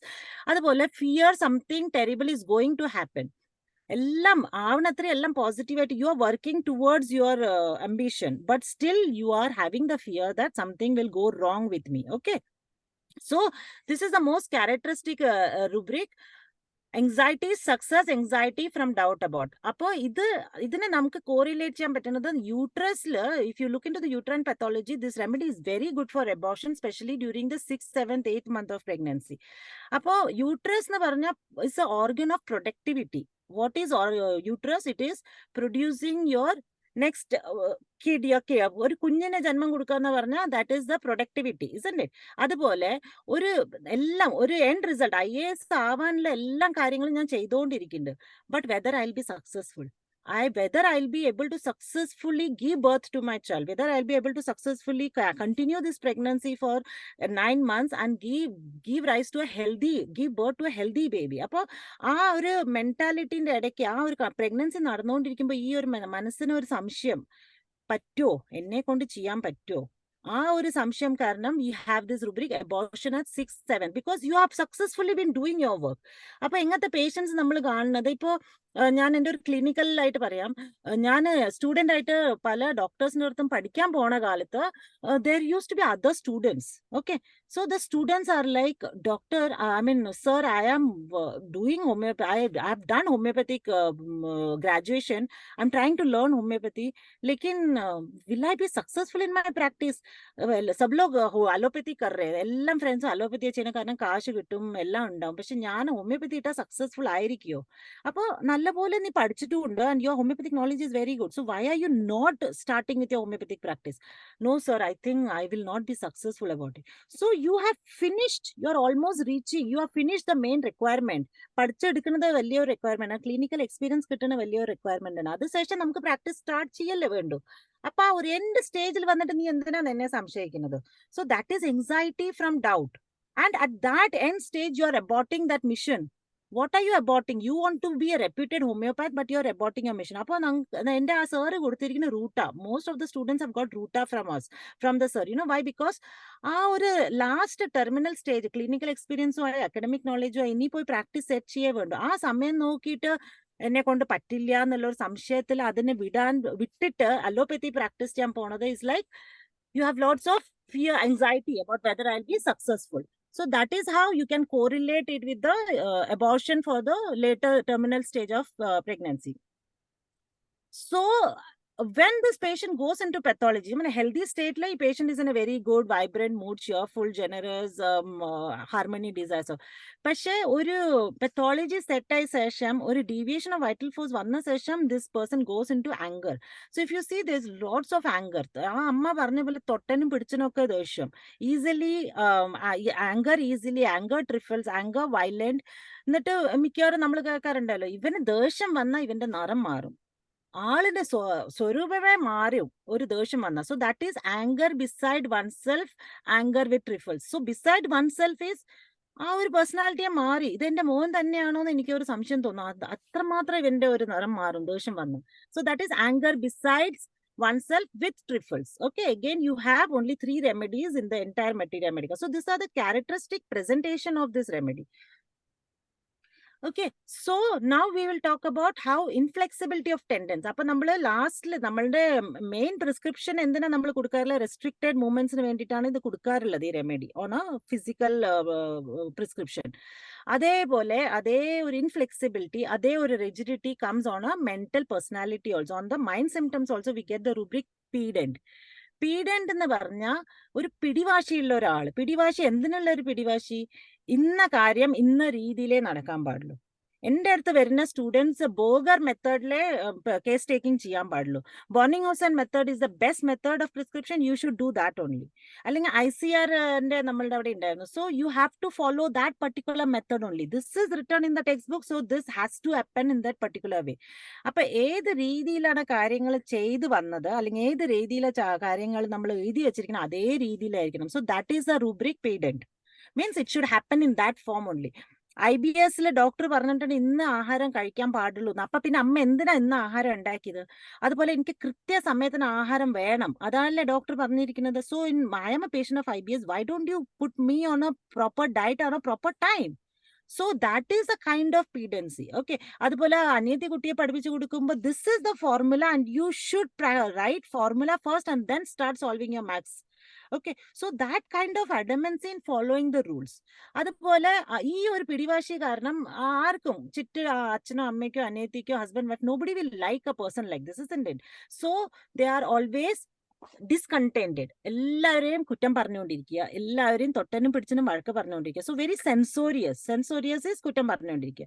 And they are always angry and upset with everybody because nobody is following what they want. They are dictatorial, they are pedant. But is the people around doing that? എല്ലാവരും അവരവരുടെ ഇഷ്ടത്തിന്. അപ്പോൾ അവർക്ക് അമ്മയോട് ദേഷ്യം, അച്ഛനോട് ദേഷ്യം, വീട്ടിൽ കുടുംബക്കാരോട് ദേഷ്യം, എല്ലാവരോടും ഒരു ഡിസ്കണ്ടന്റ് സ്റ്റേറ്റിൽ. ഇതേ പേഴ്സണാലിറ്റി ആയിരുന്നു പണ്ട്, എന്നും ഒരു ഹാർമോണിയസ് സ്റ്റേറ്റ്, എന്നും cheerful state. But now with deviated pathology is become discontented. അതുപോലെ സംശയം, എഗെയിൻ സംശയം is all related to this only. അതും ബെസ്റ്റ് ഫ്രണ്ടിനോടുള്ള സംശയം. ബെസ്റ്റ് ഫ്രണ്ട് എന്ന് പറഞ്ഞാൽ സ്വന്തം അച്ഛനോട്, അത്രയും വിശ്വാസമുള്ള അച്ഛനോട് സംശയം, അമ്മയോട് സംശയം, അങ്ങനെ സ്വന്തം വീട്ടുകാരോടും ബെസ്റ്റ് ഫ്രണ്ട്സിനോടൊക്കെ സംശയം. So this is how the pathology deviates. Okay, and very abrupt, ഭയങ്കര ഷാർപ്പ് സ്പീച്ച്. മോനെ ആഹാരം വേണോ? വേണ്ട. So even ആ വേണ്ടാന്ന് പറയുന്നതില് അമ്മയ്ക്ക് തോന്നും ഒറ്റ ചൂടോടെ ഒരു അടി തന്ന പോലെ, that kind of sharpness is seen in the speech. So this symptoms you get from the relatives when they talk about the patient. Along with this, Ruta was very generous, was very harmony desire for. അപ്പൊ ആ രീതിയിലുള്ള ഒരു personality ഇപ്പൊ പേടിയാണ്, അവർക്ക് എല്ലാം കാര്യത്തിലും പേടിയാണ്. അപ്പൊ ജനറസ് എന്ന് പറഞ്ഞാൽ ഔട്ട് ഓഫ് ദ വേ പോയിട്ട് ആൾക്കാരെ ഹെൽപ്പ് ചെയ്യുക. ഓക്കെ, അതേ പേഴ്സണാലിറ്റി ഇപ്പൊ പേടിച്ച് ഒതുങ്ങിയിരിക്കും, അവർക്ക് എല്ലാ കാര്യത്തിലും പേടി. Fear of pain, fear of medicine, of taking to much of medicine, fear something will happen. Okay, fear of impending disease. ഈ അസുഖം കാരണം എനിക്ക് എന്തെങ്കിലും ആവോ. This is the fearful state of these personalities. Okay, this is the last slide. I will not talk more about this because സമയം ഉണ്ടല്ലേ. ഇത് mostly these symptoms were more seen in the second case. So I will not talk about this, but this is the last state of the remedy. അപ്പോ നമ്മൾ പറഞ്ഞു വന്നത് എന്താന്ന് വെച്ചാൽ Ruta is all about. So Ruta is all about work. Along with that, you have a fear that I will not be successful. And then along with that, you have lots of anxiety about future, fear about future. And along with all these things, how are you going to behave? The patient is going to be very angry. Dictatorial personality. Okay, so very good remedy. Present day, we all use this remedy on a physical level, but please, any thought ninka personality, journey or patient in the case, I think you can use this as a constitutional prescription or a polycrest remedy. So this is all about Ruta. This is one phase. 1 hour 45 minutes is not enough to complete the entire journey. In a syphilitic phase lotike move avumbol onnum kude deteriorated personality varumbalana avarinte onnum kude oru worst case of symptoms is exhibited. That is a syphilitic state of symptoms. Okay, so that is case 2. I will talk about it later because I don't think we have enough time today to cover that also. So this is how Ruta is usually presented. Most of the times we see such cases, hardworking personalities who have doubt about future. So I end my session here. Ellarkum inim ee Ruta ne petti ariyanannundengil read a lot. Aduvalla ningalde vella Ruta patients, successful patients undenge, take 15-20 minutes with them, talk to them. Little more conversation with your successful patients will teach you a lot about that remedy. And read a lot and share your experiences so that we all will learn. Okay, appo ellarkum nanni, thank you very much. I am open for any doubts if anything, and if I get an opportunity, ഞാൻ റൂട്ടയുടെ ഒരു syphilitic state എങ്ങനെയായിരിക്കും അത് ഫ്യൂച്ചറിൽ explain ചെയ്യാം. അപ്പൊ ഇതുപോലെ there is another, I think I have not added, there is another rubric, delusion hindrance. തൊട്ടതും പിടിച്ചതൊക്കെ ഒരു തടസ്സമായിട്ട് അവർക്ക് തോന്നുക. So this is that rubric, delusion hindrances. അപ്പൊ ഹിൻഡേർഡ് ഈസ് അത് അസുഖം, അച്ഛന്റെ അമ്മയുടെ അസുഖം കാരണം തടസ്സം ഉണ്ടാവും, അല്ലെങ്കിൽ അച്ഛൻ്റെ ഒരു സിറ്റുവേഷൻ കാരണം എനിക്ക് ജോലിക്ക് പോകണം, അനിയത്തിയെ നോക്കാൻ പറ്റില്ല, അല്ലെങ്കിൽ പിന്നെ അസുഖം കാരണം എനിക്ക് ഇന്ന കാര്യങ്ങൾ ചെയ്യാൻ പറ്റില്ല. So the person can be a hindrance, situation can be a hindrance, or the disease can be a hindrance. So this is another associated rubric that is seen in most of the cases. So try to understand, try to read more, and try to see Ruta in your patients. So thank you very much. Doctor Padmapriya, വളരെ നല്ല ഒരു class ആയിരുന്നു. അത്യാവശ്യം റൂട്ടയുടെ ഒരു picture എന്തൊക്കെ ആയിരിക്കും patient പറയാൻ പോണത്, റൂട്ട മെഡിസിൻ സെലക്ട് ചെയ്യണമെങ്കിൽ എന്തൊക്കെ ആയിരിക്കും ഒരു പേഷ്യന്റ് നമ്മളടുത്ത് വന്നിരിക്കുമ്പോൾ പറയുന്നത്, നല്ലൊരു രൂപം തന്നെ നമുക്ക് കിട്ടി, നല്ലൊരു പിക്ചർ നമുക്ക് മനസ്സിൽ ഉണ്ടായി. വളരെ സന്തോഷം. പത്മപ്രിയ ഡോക്ടറുടെ ഏതെങ്കിലും ഈ റൂട്ട മരുന്ന് കൊടുത്ത് സക്സസ് ആയ കേസുകളെ കുറിച്ച് ആർക്കെങ്കിലും പറയാനുണ്ടെങ്കിൽ പറയണം എന്നാണ് ഡോക്ടർ പറഞ്ഞത്. ദേവൻ ഡോക്ടറൊക്കെ ഉണ്ട്. അതുപോലെ ആർക്ക് വേണമെങ്കിലും റൂട്ടയെ കുറിച്ചുള്ള എക്സ്പീരിയൻസ് പത്മപ്രിയ ഡോക്ടറുമായിട്ട് ഷെയർ ചെയ്യാം. നിങ്ങളുടെ സമയമുണ്ട്, ഡൗട്ട് ഇല്ല എന്നുണ്ടെങ്കിൽ I can cover that one more slide which will talk about the last face. എത്ര സമയം എടുക്കും? 9:45 ആണ് ഇപ്പൊ. ഇനി ഒരു 15 minute, 45. Okay, I take only. Doctor എത്ര സമയം എടുക്കും? അടുത്ത സ്ലൈഡിന് എത്ര സമയം എടുക്കും? ഉദ്ദേശം ഒരു സ്ലൈഡേ ഉള്ളൂ, ഒരു സ്ലൈഡിന്റെ ഒരു സ്റ്റേറ്റ് ആണത്. അപ്പൊ ഇത് ഞാൻ പറയാം, ഇതിപ്പോ എന്താ പറ്റിയെന്ന് വെച്ചാൽ ഈ this is how see every remedy has also got state. Psoric state, psychotic state. അപ്പൊ ഈ റെമഡിയും സൈക്കോട്ടിക് സ്റ്റേറ്റിൽ പോകുമ്പോഴാണ് future, thoughts about future, absorbed about future, despair about future, ആ ഒരു സ്റ്റേറ്റ് വരുന്നത് ഒരു സൈക്കോട്ടിക് മൈസമിലോട്ടേക്ക് മൂവ് ആയിക്കൊണ്ടിരിക്കുമ്പോഴാണ്. അതുപോലെ വി ഹാവ് ഗാംഗ്ലിയോൺസ്, ബർസൈറ്റിസ്. അപ്പൊ ganglion on the tendons, this is one of the very good remedies, isn't it? അപ്പൊ ആ ഒരു state you don't suddenly come down with ganglion. It's slowly developing. It's a progressive disorder. Tendon damage ആവാനും slowly ആണ് സംഭവിക്കുന്നത്. അതുപോലെ സോറ to psychotic സ്റ്റേറ്റിൽ വരുമ്പോൾ നമുക്കൊരു ഗാംഗ്ലിയോൺ വരും. അതുപോലെ സൈക്കോട്ടിക് സ്റ്റേറ്റ് എന്ന ഒരു സിഫിലിറ്റിക് സ്റ്റേറ്റിൽ നമ്മൾ നോർമൽ ലാംഗ്വേജിൽ പറയില്ലേ, ഒരു വഷളായ അവസ്ഥ എന്ന് പറയില്ലേ. So it is this patient, if I don't treat this patient with ruta right now, this IBS is going to be deteriorated. അപ്പോൾ ഒന്നും കൂടെ നമുക്ക് worst case like complete paralysis of the muscles, rectal പ്രൊലാപ്സിനൊക്കെ നല്ല ഒരു റെമഡിയാണ് ruta. അപ്പൊ അങ്ങനത്തെ ഒരു സ്റ്റേറ്റിൽ വരുമ്പോൾ the patient's disposition also change. So when the patient moves from the psoric state, the healthy state, in the cheerful state, and when the patient becomes psychotic, he's more about anger, he's more into absorbed future, despair. Finally he moves into this syphilitic state. Syphilitic state വരുമ്പോൾ പേടി ഒന്നും കൂടെ കൂടി, എല്ലാത്തിനും അധികം പേടി അധികമായിട്ട് this person will become very sensitive towards everything. ന്യൂസിൽ വല്ല മിസ്ഫോർച്യൂൺസിനെ പറ്റിയിട്ട്, അപകടങ്ങളെ പറ്റിയിട്ട്, ഇതുപോലെ ബോംബ് സ്പോട്ട്, വാർ, അവിടെ മർഡറായി, ഇങ്ങനത്തെ ഒക്കെ കാര്യങ്ങൾ കേൾക്കുമ്പോൾ this people become very very sensitive. അവരുടെ പെത്തോളജി ഒന്നും കൂടി ഡിറ്റോറിയേറ്റ് ആവും. സോ ദ പേഷ്യൻസ് നമുക്ക് ഇത് ഡയറക്ട്ലി ചിലപ്പോൾ പറഞ്ഞില്ല എന്ന് വരും. നമ്മൾ റിലേറ്റീവ്സിൻ്റെ അടുത്ത് ചോദിക്കുമ്പോൾ പറയും, ഇപ്പൊ വാർ തുടങ്ങിയില്ലേ, ഇനി എൻ്റെ അമ്മയുടെ പ്രശ്നങ്ങളൊക്കെ കൂടും. ആ TV ഓൺ ചെയ്ത ന്യൂസ് കേട്ടോ അമ്മ ഇവിടെ ഇരുന്ന് കരയാൻ തുടങ്ങും. So horrible things, sad stories affect her profoundly. അത് റുബ്രിക് ഇവിടെ കംപ്ലീറ്റ് ആയിട്ടില്ല എൻ്റെ പിക്ചറിൽ. മിസ്ഫോർച്യൂൺ ഓഫ് അതേഴ്സ്, സ്പെഷ്യലി ആരെങ്കിലും ലൈഫിൽ എന്തെങ്കിലുമൊക്കെ മിസ്ഫോർച്യൂൺ വന്നാൽ they are all the more affected by that. Okay, അത് നമ്മളുടെ വീട്ടുകാരും സ്വന്തക്കാരാവണമെന്നില്ല. ആരുടെ ലൈഫിലും വല്ല മിസ്ഫോർച്യൂൺസ്, ഇപ്പോൾ പല ന്യൂസ് ചാനൽസ് ഓപ്പൺ ചെയ്താൽ we have so many misfortune stories. Okay, so this people are very much affected by the stories. അതുപോലെ thus too much of suicidal tendency വരും ലാസ്റ്റ് സ്റ്റേറ്റിൽ. അത്രയ്ക്ക് അവരുടെ മെന്റൽ pathology വേഴ്സ്റ്റ് ആയി, physical pathology is also bad. So now they become suicidal because of pains. Whenever they are in a state of pain, they become very suicidal. And because of this suicidal tendency, because of so much of fear, so much of despair, they go into a state of wretched എന്ന് പറഞ്ഞാൽ ഒരു self പിറ്റി. എങ്ങനത്തെ ഒരു അവസ്ഥ വന്നുല്ലോ എനിക്ക്, ഞാൻ എന്ത് നല്ല രീതിയിലായിരുന്നു ജീവിച്ചത്. I was very happy, cheerful, generous. I was helping everybody. I was working so hard. I was work with lots of passion, physically, intellectually, mentally. I was working. Today I have come to this state. I cannot bear this pain. അപ്പൊ അത്രയും വഷളായ ഒരു അവസ്ഥയിൽ, ഒരു syphilitic സ്റ്റേറ്റിൽ വരുമ്പോൾ they go into a suicidal tendency. Okay, and that is a state of wretchedness. ഇത് പിന്നെ നമ്മൾ എത്ര ട്രീറ്റ്മെന്റ് കൊടുത്താലും, ഏത് രീതിയിൽ മരുന്ന് കൊടുത്താലും, ഇപ്പൊ allopathic, Ayurvedic, herbal, whatever medication, they always have this too much of doubt about the recovery. ഞാൻ ശരിയാവോ, ഞാൻ നന്നാവോ, ഈ അവസ്ഥയിൽ എനിക്ക് തിരിച്ചു വരാൻ പറ്റുമോ?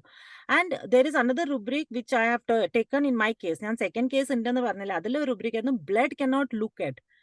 ഈ പേഷ്യൻസിന് ബ്ലഡ് എവിടെയെങ്കിലും കണ്ടു, they are too sensitive to that. They are easily frightened by the sight of blood. This is the worst case the Ruta can go into. Okay, and then they want lots of company. പേടി, ഭയങ്കര പേടി, കാരണം അവർക്ക് കൂടെ ആരെങ്കിലും എന്നും ഉണ്ടാവണം. So that is the way we can see all the phases in a remedy. Okay, how the patient travels from the SORA to the psychotic to the syphilitic state. This is how the journey of a remedy nu parayile. This is how Ruta's journey is. So patient can come to you at any state. നമുക്ക് നല്ല ഒരു cheerful സ്റ്റേറ്റിൽ വല്ല പാത്തോളജിയും കൊണ്ട് വരായിരിക്കാം. അല്ലെങ്കിൽ പിന്നെ ഞാൻ പറഞ്ഞ ഈ സെക്കൻഡ് കേസിൽ the patient was in the syphilitic state when the patient came to me. അപ്പോൾ നമ്മൾ സിഫിലിറ്റിക് സ്റ്റേറ്റ് ആണെന്ന് മനസ്സിലാക്കി പാസ്റ്റ് ഹിസ്റ്ററിയും കൂടി എടുത്തിട്ട് അതിന്റെ ഇവല്യൂഷൻ ഓഫ് ദ റെമഡി പറയുന്ന പോലെ evolution of the patient, how was this person. എൻ്റെ ഈ സെക്കൻഡ് കേസ് എന്ന് പറയുന്നത് 76-year-old ഗൈനക്കോളജിസ്റ്റ് ആയിരുന്നു. ഗൈനക്കോളജിസ്റ്റ് ആയിരുന്നു, സ്വന്തം ഹോസ്പിറ്റൽ ഉണ്ടായിരുന്നു, നല്ലപോലെ പ്രാക്ടീസ് ചെയ്ത ഒരു ഡോക്ടർ ആയിരുന്നു. ഇപ്പൊ എന്റെ ഈ ഒരു അവസ്ഥയിൽ ഈ റുബ്രിക്സ് എടുത്തപ്പോൾ 76-year-old rectal prolapse കേസ് ആയിരുന്നു. So the entire journey, how was he when he was in his 20s, then how did he travel from those days and now what has happened to him. അപ്പൊ നമ്മൾ ആ ഒരു case ഹിസ്റ്ററിയിൽ, past ഹിസ്റ്ററിയിൽ ഇത്രയും കാര്യങ്ങൾ എടുത്തു വന്നാൽ നമുക്ക് അറിയാൻ പറ്റും ആ പേഷ്യന്റിന്റെ ജേർണി എന്തായിരുന്നു. And if that has to match with the journey of your remedy, that is how you can come to a simillimum. അപ്പൊ നമ്മൾ സംസാരിക്കുമ്പോൾ ഇതുപോലെ പല വെബിനാർസ് ഒക്കെ കേൾക്കുമ്പോൾ നമ്മൾക്ക് തന്നെ തോന്നും, ഒരു ഡോസ് കൊടുക്കുമ്പോഴേക്കും ശരിയായോ, ഇത്രയും ഡീപ്പ് ആയിട്ടുള്ള പെത്തോളജി ഒരു ഡോസ് കൊടുക്കുമ്പോഴേക്കും ശരിയായി. So that dose is nothing but the സിമിലിമം, and the സിമിലിമം will hit the patient only and only if the entire disposition goes right. Past history, present history എല്ലാം കൂടി നോക്കുമ്പോൾ നമുക്ക് ആ എവല്യൂഷൻ ഒന്ന് കറക്റ്റ് ആയി വരുമ്പോഴാണ് ആ റെമഡി നമ്മളുടെ ക്ലിക്ക് ആവാറില്ല നല്ലപോലെ. So this is the evolutionary journey of ruta. We have so many people around us who comes up with this journey. So if you can see this in the remedy, if you learn a remedy in such a pattern, you understand a remedy in such a pattern, it is very easy for you to see that in a patient. Okay, so with that I end. I am sure ഞാൻ time exceed ചെയ്തിട്ടില്ല. I am on time. That should be Okay. sufficient, I guess. So you have to read more, you have to experience, you should listen to the stories of experiences from other doctors. അതുകൊണ്ട് എനിക്ക് IFPH, I really appreciate IFPH.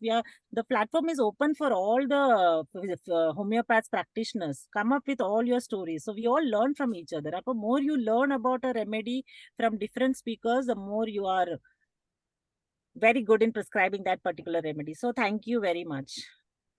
Okay, Padmapriya ഡോക്ടറെ, wonderful, വളരെ നല്ല class. ഇനി ഡോക്ടറുടെ ക്ലാസ്സിലെ അഭിപ്രായങ്ങളോ ഡോക്ടറോട് interact ചെയ്യുകയോ എന്തെങ്കിലും സംശയം ചോദിക്കാനോ, അല്ലെങ്കിൽ റൂട്ടയുടെ കേസ്, സക്സസ് കേസുള്ള പേഷ്യൻസിന്റെ കാര്യങ്ങൾ, അങ്ങനെ പല എന്തെങ്കിലുമൊക്കെ ഡോക്ടറോട് സംശയങ്ങൾ ചോദിക്കാനോ ഇന്ററാക്ട് ചെയ്യാനോ താല്പര്യമുള്ളവർ ഓരോരുത്തരായി ഹാൻഡ് റൈസ് ചെയ്യണം. ഹാൻഡ് റൈസ് ചെയ്യുന്നവരെ വിളിക്കുന്നതാണ്. ഷാജി കുടിയേറ്റ ഡോക്ടർ ഉണ്ട്. ഡോക്ടറെ ഞാൻ ക്ഷണിക്കുകയാണ്.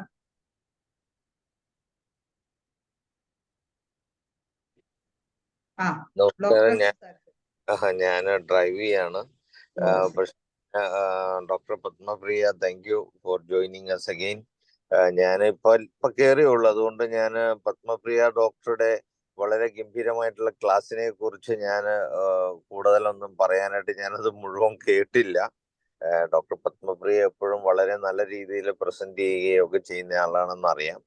അപ്പോൾ നിങ്ങൾക്കെല്ലാം ഡോക്ടറുടെ ക്ലാസ് വളരെ തൃപ്തികരമായിരിക്കുമെന്നാണ് എൻ്റെ പൂർണ്ണ വിശ്വാസം. ഞാനിപ്പോ പറയാൻ വന്നത് നമ്മുടെ കേസുമായിട്ട് ബന്ധപ്പെട്ട്, അതായത് ഗവർണറുടെ ഒപ്പിടാത്തതിനെതിരെ, പബ്ലിക് ഹെൽത്ത് ബില്ല് ഉൾപ്പെടെയുള്ള ബില്ലുകൾ ഒപ്പിടാത്തതിനെതിരെ സുപ്രീം കോടതി കൊടുത്തിരിക്കുന്ന കേസിന്റെ പ്രാധാന്യം എല്ലാവരുടെയും ശ്രദ്ധയിൽ വീണ്ടും കൊണ്ടുവരുന്നതിന് വേണ്ടിയിട്ടാണ് ഞാൻ ഇപ്പൊ ഈ സമയം വിനിയോഗിക്കുന്നത്. അപ്പോ അത് എല്ലാവരും വളരെ സീരിയസോടെ എടുക്കണം. ഞാനിപ്പോ പലരും ചിലരൊക്കെ ആയിട്ട് സംസാരിച്ചപ്പോഴ് പലരും ഇതിൻ്റെ അകത്ത് ഈ ബില്ലില് എന്താണ് കുഴപ്പം എന്നുള്ളതിനെ കുറിച്ച് ഒന്ന് ചൂണ്ടിക്കാണിക്കാമോ എന്നൊക്കെ പലരും ഇപ്പോഴും ചോദിക്കുകയാണ്. ഇത് വളരെ സങ്കടകരമായ ഒരു അവസ്ഥയാണ്. ഇത്രയൊക്കെ നമ്മൾ ചർച്ച ചെയ്ത്, ഇത്രയൊക്കെ നമ്മൾ ഇതിന്റെ സീരിയസ്നെസ്സെ കുറിച്ച് പറഞ്ഞിട്ടും ആരും സ്വയമായിട്ട് ഇതേക്കുറിച്ചൊന്ന് വായിച്ച് മനസ്സിലാക്കാൻ ഇപ്പോഴും ഇത് ശ്രമിക്കുന്നില്ല എന്നുള്ളത് വളരെ സങ്കടകരമാണ്. നിങ്ങൾ തന്നെ വായിച്ച് മനസ്സിലാക്കണം. ഇപ്പൊ നമ്മളൊക്കെ പല പ്രാവശ്യം പറഞ്ഞു, ഈ ബില്ലില് ആവൽക്കരമായ ഒത്തിരി കാര്യങ്ങളുണ്ട്. ഇതേക്കുറിച്ച് ഇനിയും പറഞ്ഞ് വോയിസ് മെസ്സേജ് ഇട്ടു, ഇവിടെ വന്ന് പല പ്രാവശ്യം പറഞ്ഞു. പക്ഷെ എന്നിട്ടും ഇതേക്കുറിച്ച് സീരിയസ് ആയിട്ട് പരിഗണിക്കാതെ ഇത് ഗവൺമെന്റിനെതിരെയുള്ള കേസായിട്ട് പോലും പലരും പരിഗണിക്കുന്നു എന്നുള്ളത് അതീവ സങ്കടകരമായ അവസ്ഥയാണ്. അപ്പോൾ നിങ്ങൾ എല്ലാവരും ഇത് സ്വയമായിട്ടൊന്ന് പഠിച്ച് ഇതിന്റെ കാര്യങ്ങൾ സ്വയം മനസ്സിലാക്കണം. ഈ പബ്ലിക് ഹെൽത്ത് അധികാരി, ഓഫീസർ വളരെ സ്വതന്ത്രനായിട്ട് പ്രവർത്തിക്കാനും ആരെ എവിടെയും കയറി ചെന്ന് അറസ്റ്റ് ചെയ്ത് കൊണ്ടുവന്ന് അങ്ങേർക്ക് ഇഷ്ടമുള്ള പ്രോട്ടോകോള് നടപ്പാക്കി നമുക്ക് ഇഷ്ടമല്ല എന്ന് പറഞ്ഞാൽ ഫൈൻ ഇടാനും, നമ്മുടെ ബന്ധുക്കൾ എതിർത്താൽ അവരെയൊക്കെ ഫൈൻ ഇടാനും, അവരെ പോലീസിനെ ഉപയോഗിച്ച് അറസ്റ്റ് ചെയ്ത് കൊണ്ടുപോയി അവർ പറയുന്ന പ്രോട്ടോകോൾ നമ്മളിൽ ബലമായി ഇംപ്ലിമെന്റ് ചെയ്യാനൊക്കെ സ്വാതന്ത്ര്യം കൊടുക്കുന്ന നിയമമാണിത്. ഒരു കാരണവശാലും നിയമസഭ സാധ്യതയുള്ള അല്ലെങ്കിൽ ഒരു ഡെമോക്രാറ്റിക് ആയിട്ടുള്ള ഇന്ത്യ പോലെയുള്ള ബഹുസ്വരതയുള്ള ഒത്തിരി അനുഭവ സമ്പത്തുള്ള ലോകത്തുള്ള എല്ലാ നല്ല ചികിത്സാ ശാസ്ത്രങ്ങളെയും ആദരിച്ച് ലോകത്തിൽ ആദ്യമായിട്ട് അലോപ്പതിയാൽ നയിക്കപ്പെടുന്ന ഹെൽത്ത് മിനിസ്ട്രിക്ക് ബദലായിട്ട് ആയുഷ് മിനിസ്ട്രി എക്സിസ്റ്റ് ചെയ്യുന്ന ഒരു രാജ്യത്ത് നടപ്പാക്കാനുള്ള ബില്ലേ അല്ല ഇത്.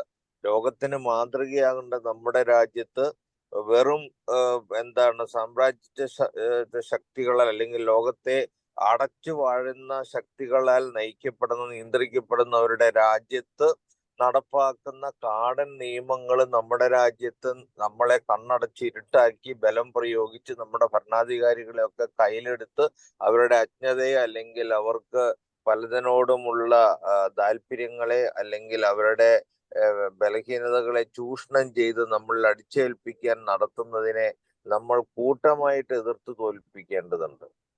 ആയുഷ് മിനിസ്ട്രിക്ക്, ആയുഷ് സെക്രട്ടറിക്ക് യാതൊരു സ്ഥാനവും കൊടുത്തിട്ടില്ല.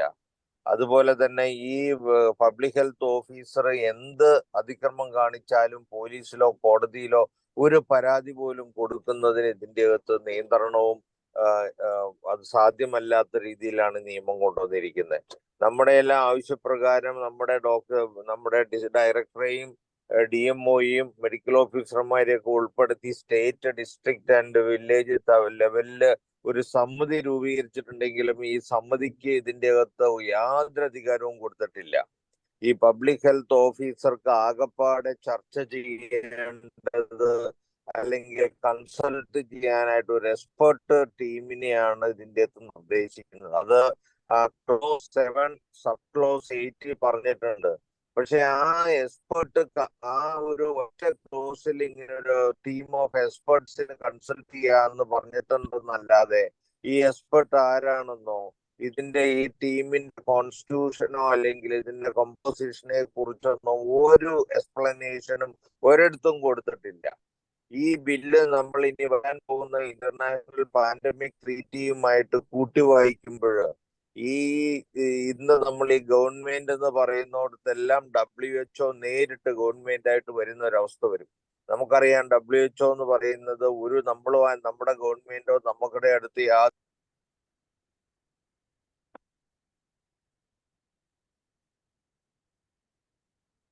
ഡോക്ടറുടെ നെറ്റ് പോയെന്നാണ് തോന്നുന്നത്.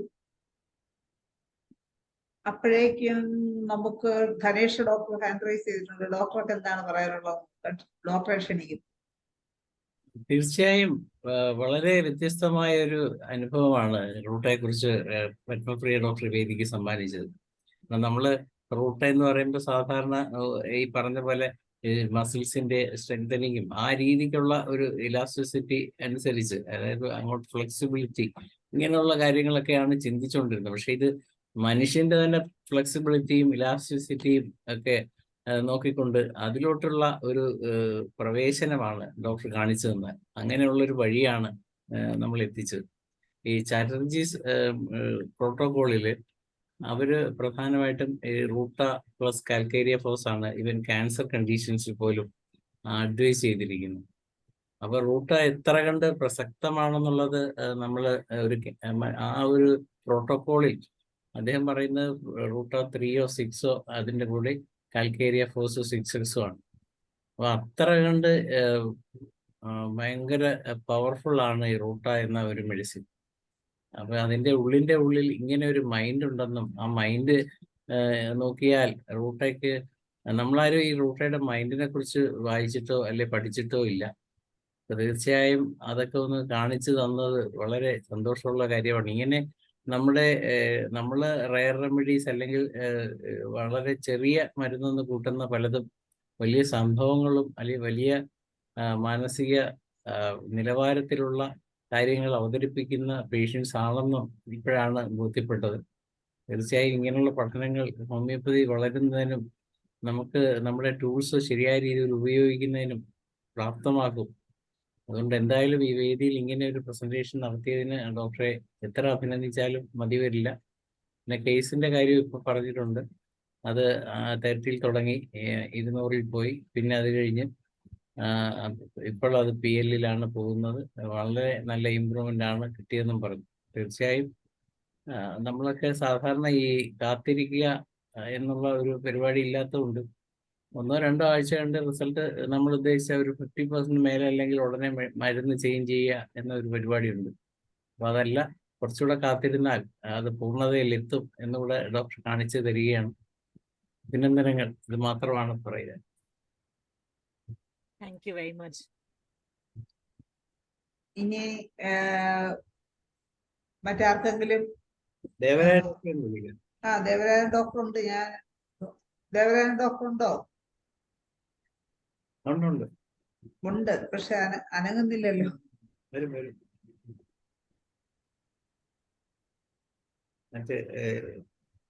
ഷാജി ഡോക്ടർ ഉണ്ട്. ഡോക്ടർ ഷാജി ഇവരൊക്കെ ഉണ്ട്. ഒന്ന് ഹാൻഡ് റൈസ് ചെയ്തെങ്കിൽ നന്നായിരുന്നു. ജ്യോതിലക്ഷ്മി ഡോക്ടർ സംസാരിക്കുമോ? ആരാണ്? ജ്യോതിലക്ഷ്മി ഡോക്ടർ ഇതുപോലെ മെറ്റീരിയോളജിയുടെ എക്സ്പെർട്ടാണ്. ജ്യോതിലക്ഷ്മി ഡോക്ടർ ഉണ്ടോ? ജ്യോതിലക്ഷ്മി ഡോക്ടർ സംസാരിക്കുന്നതാണ്. ഡോക്ടറെ സംസാരിച്ചോളൂ. മ്യൂട്ടായി പോയി. മ്യൂട്ടായി പോയി. ഇപ്പൊ ശരിയായി. കേൾക്കാമോ? കേൾക്കാം. വളരെ നല്ല ക്ലാസ് ആയിരുന്നു പത്മപ്രിയ ഡോക്ടറുടെ. എപ്പോഴും ഞാൻ വെയിറ്റ് ചെയ്യും ഡോക്ടറിന്റെ ഒരു ക്ലാസ് കേൾക്കാൻ. കാരണം എല്ലാം വളരെ യുണീക്ക് ആയിട്ടുള്ള ഇതാണ് നമുക്ക് കിട്ടുക, ഒരു പിക്ചർ. എസ്പെഷ്യലി ഈ റൂട്ട പോലെ ഒരു കേസ് നമ്മൾ ഒരിക്കലും ഇങ്ങനെ ഒരു മെന്റൽ സ്പിയറിൽ ചിന്തിച്ചിട്ടേയില്ല. അന്ന് കഴിഞ്ഞ പ്രാവശ്യം എടുത്ത ബോസ്വേലിയ അതിനെ കുറിച്ചുള്ളതും നമ്മൾ വളരെ ഒരു specific medicine four rheumatoid arthritis എന്ന് മാത്രമേ എനിക്ക് അതിനെക്കുറിച്ച് അറിയാവുന്നുണ്ടായിരുന്നുള്ളൂ. ഇത്രയും നല്ലൊരു മൈൻഡ് അതിനുണ്ടെന്നും ഒക്കെ മനസ്സിലാക്കി തന്ന വളരെ വളരെ നല്ല ഒരു ക്ലാസ് ആണ് ഡോക്ടറിന്റെ. എത്ര കേട്ടാലും മതിയാവില്ല. പിന്നെ റൂബ്രിക്സ് സെലക്ഷനും ഒക്കെ വളരെ നല്ലതാണ്. നമുക്ക് ഒത്തിരി കാര്യങ്ങൾ ഡോക്ടറുടെ ക്ലാസ്സിൽ നിന്ന് പഠിക്കാൻ പറ്റിയിട്ടുണ്ട്. Thank you doctor. Thank you so much. ഇനിയും ഇതുപോലുള്ള ക്ലാസ്സുകൾ പ്രതീക്ഷിക്കുന്നു. Thank you. ഇതുപോലെ ഓരോ മരുന്നുകൾ ഇതുപോലെ പറഞ്ഞു തന്നെ വളരെ നന്നായിരുന്നു ഡോക്ടറെ.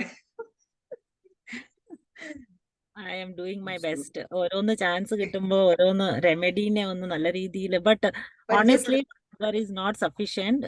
ഒരു 2-3 hours എങ്കിലും വേണം റെമഡീനെ മനസ്സിലാക്കാൻ. പക്ഷെ 1 hour ജസ്റ്റ് ഒരു ഗ്ലിംസ് ഓഫ് ദ റെമഡി എന്ന് പറയാൻ പറ്റും. ഇത്രയെങ്കിലും നമുക്ക് കിട്ടുമല്ലോ, അത് വലിയൊരു കാര്യം. കാരണം ഇപ്പൊ റൂട്ടെ തന്നെ നമ്മൾ പ്രതീക്ഷിക്കാത്ത തലങ്ങളിലൊക്കെയാണ് ഡോക്ടർ. നമുക്ക് ശോഭന രാമവർമ്മ ഡോക്ടറെ വിളിക്കാം. ഓട്ടോ താങ്ക്സ് കൂടെ പറയാലോ. സമയം വേറെ ആരും ഹാൻഡ് റൈസ് ചെയ്യാത്തതുകൊണ്ട്. ശോഭന രാമവർമ്മ ഡോക്ടർ ഉണ്ട്. അൺമ്യൂട്ട് ചെയ്യുക ഡോക്ടറെ. ഡോക്ടറെ ക്ഷണിക്കുകയാണ്. ശോഭന രാമവർമ്മ ഡോക്ടറെ. മാഡം സംസാരിച്ചോളൂ. Hi doctor Padmapriya. സൗണ്ട് ഇത്തിരി കുറവാണ്. How are you? I am good. How are you? കുറച്ചൊരു സൗണ്ട് കുറവാണ് ഡോക്ടറെ. അറിയില്ലല്ലോ എന്താണെന്ന്. കേൾക്കാമോ? ഇപ്പോ കേൾക്കാം. കുറച്ച് പീപ്പിളാണ്. ക്ലാസ് എക്സലന്റ് ആയിരുന്നു കേട്ടോ, ആസ് യൂഷ്വൽ. എല്ലാ ക്ലാസ്സും പോലെ തന്നെ. ആൻഡ് റൂട്ടയുടെ എല്ലാവരും പറഞ്ഞ പോലെ അനദർ പെർസ്പെക്റ്റീവ് ഓഫ് റൂട്ട ഞങ്ങൾക്ക് എല്ലാവർക്കും കിട്ടി.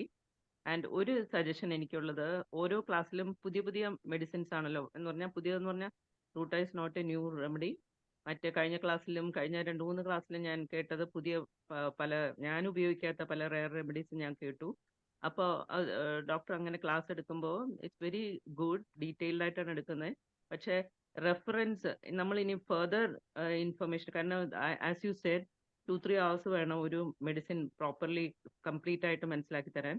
അപ്പോൾ അത് 1 hour ജിസ്റ്റ് ആണ് തരുന്നത്. അപ്പോൾ ബാക്കി ഞങ്ങൾക്ക് കൂടുതൽ വായിച്ച് മനസ്സിലാക്കാനായിട്ട് റെഫറൻസ് ബുക്സ് ഒന്ന് ആഡ് ചെയ്താൽ നന്നായിരുന്നു. ഇപ്പൊ ഇത് തന്നെ റൂട്ട് തന്നെ കെൻസ് മെറ്റീരിയൽ മേടിക്കാൻ പറഞ്ഞു.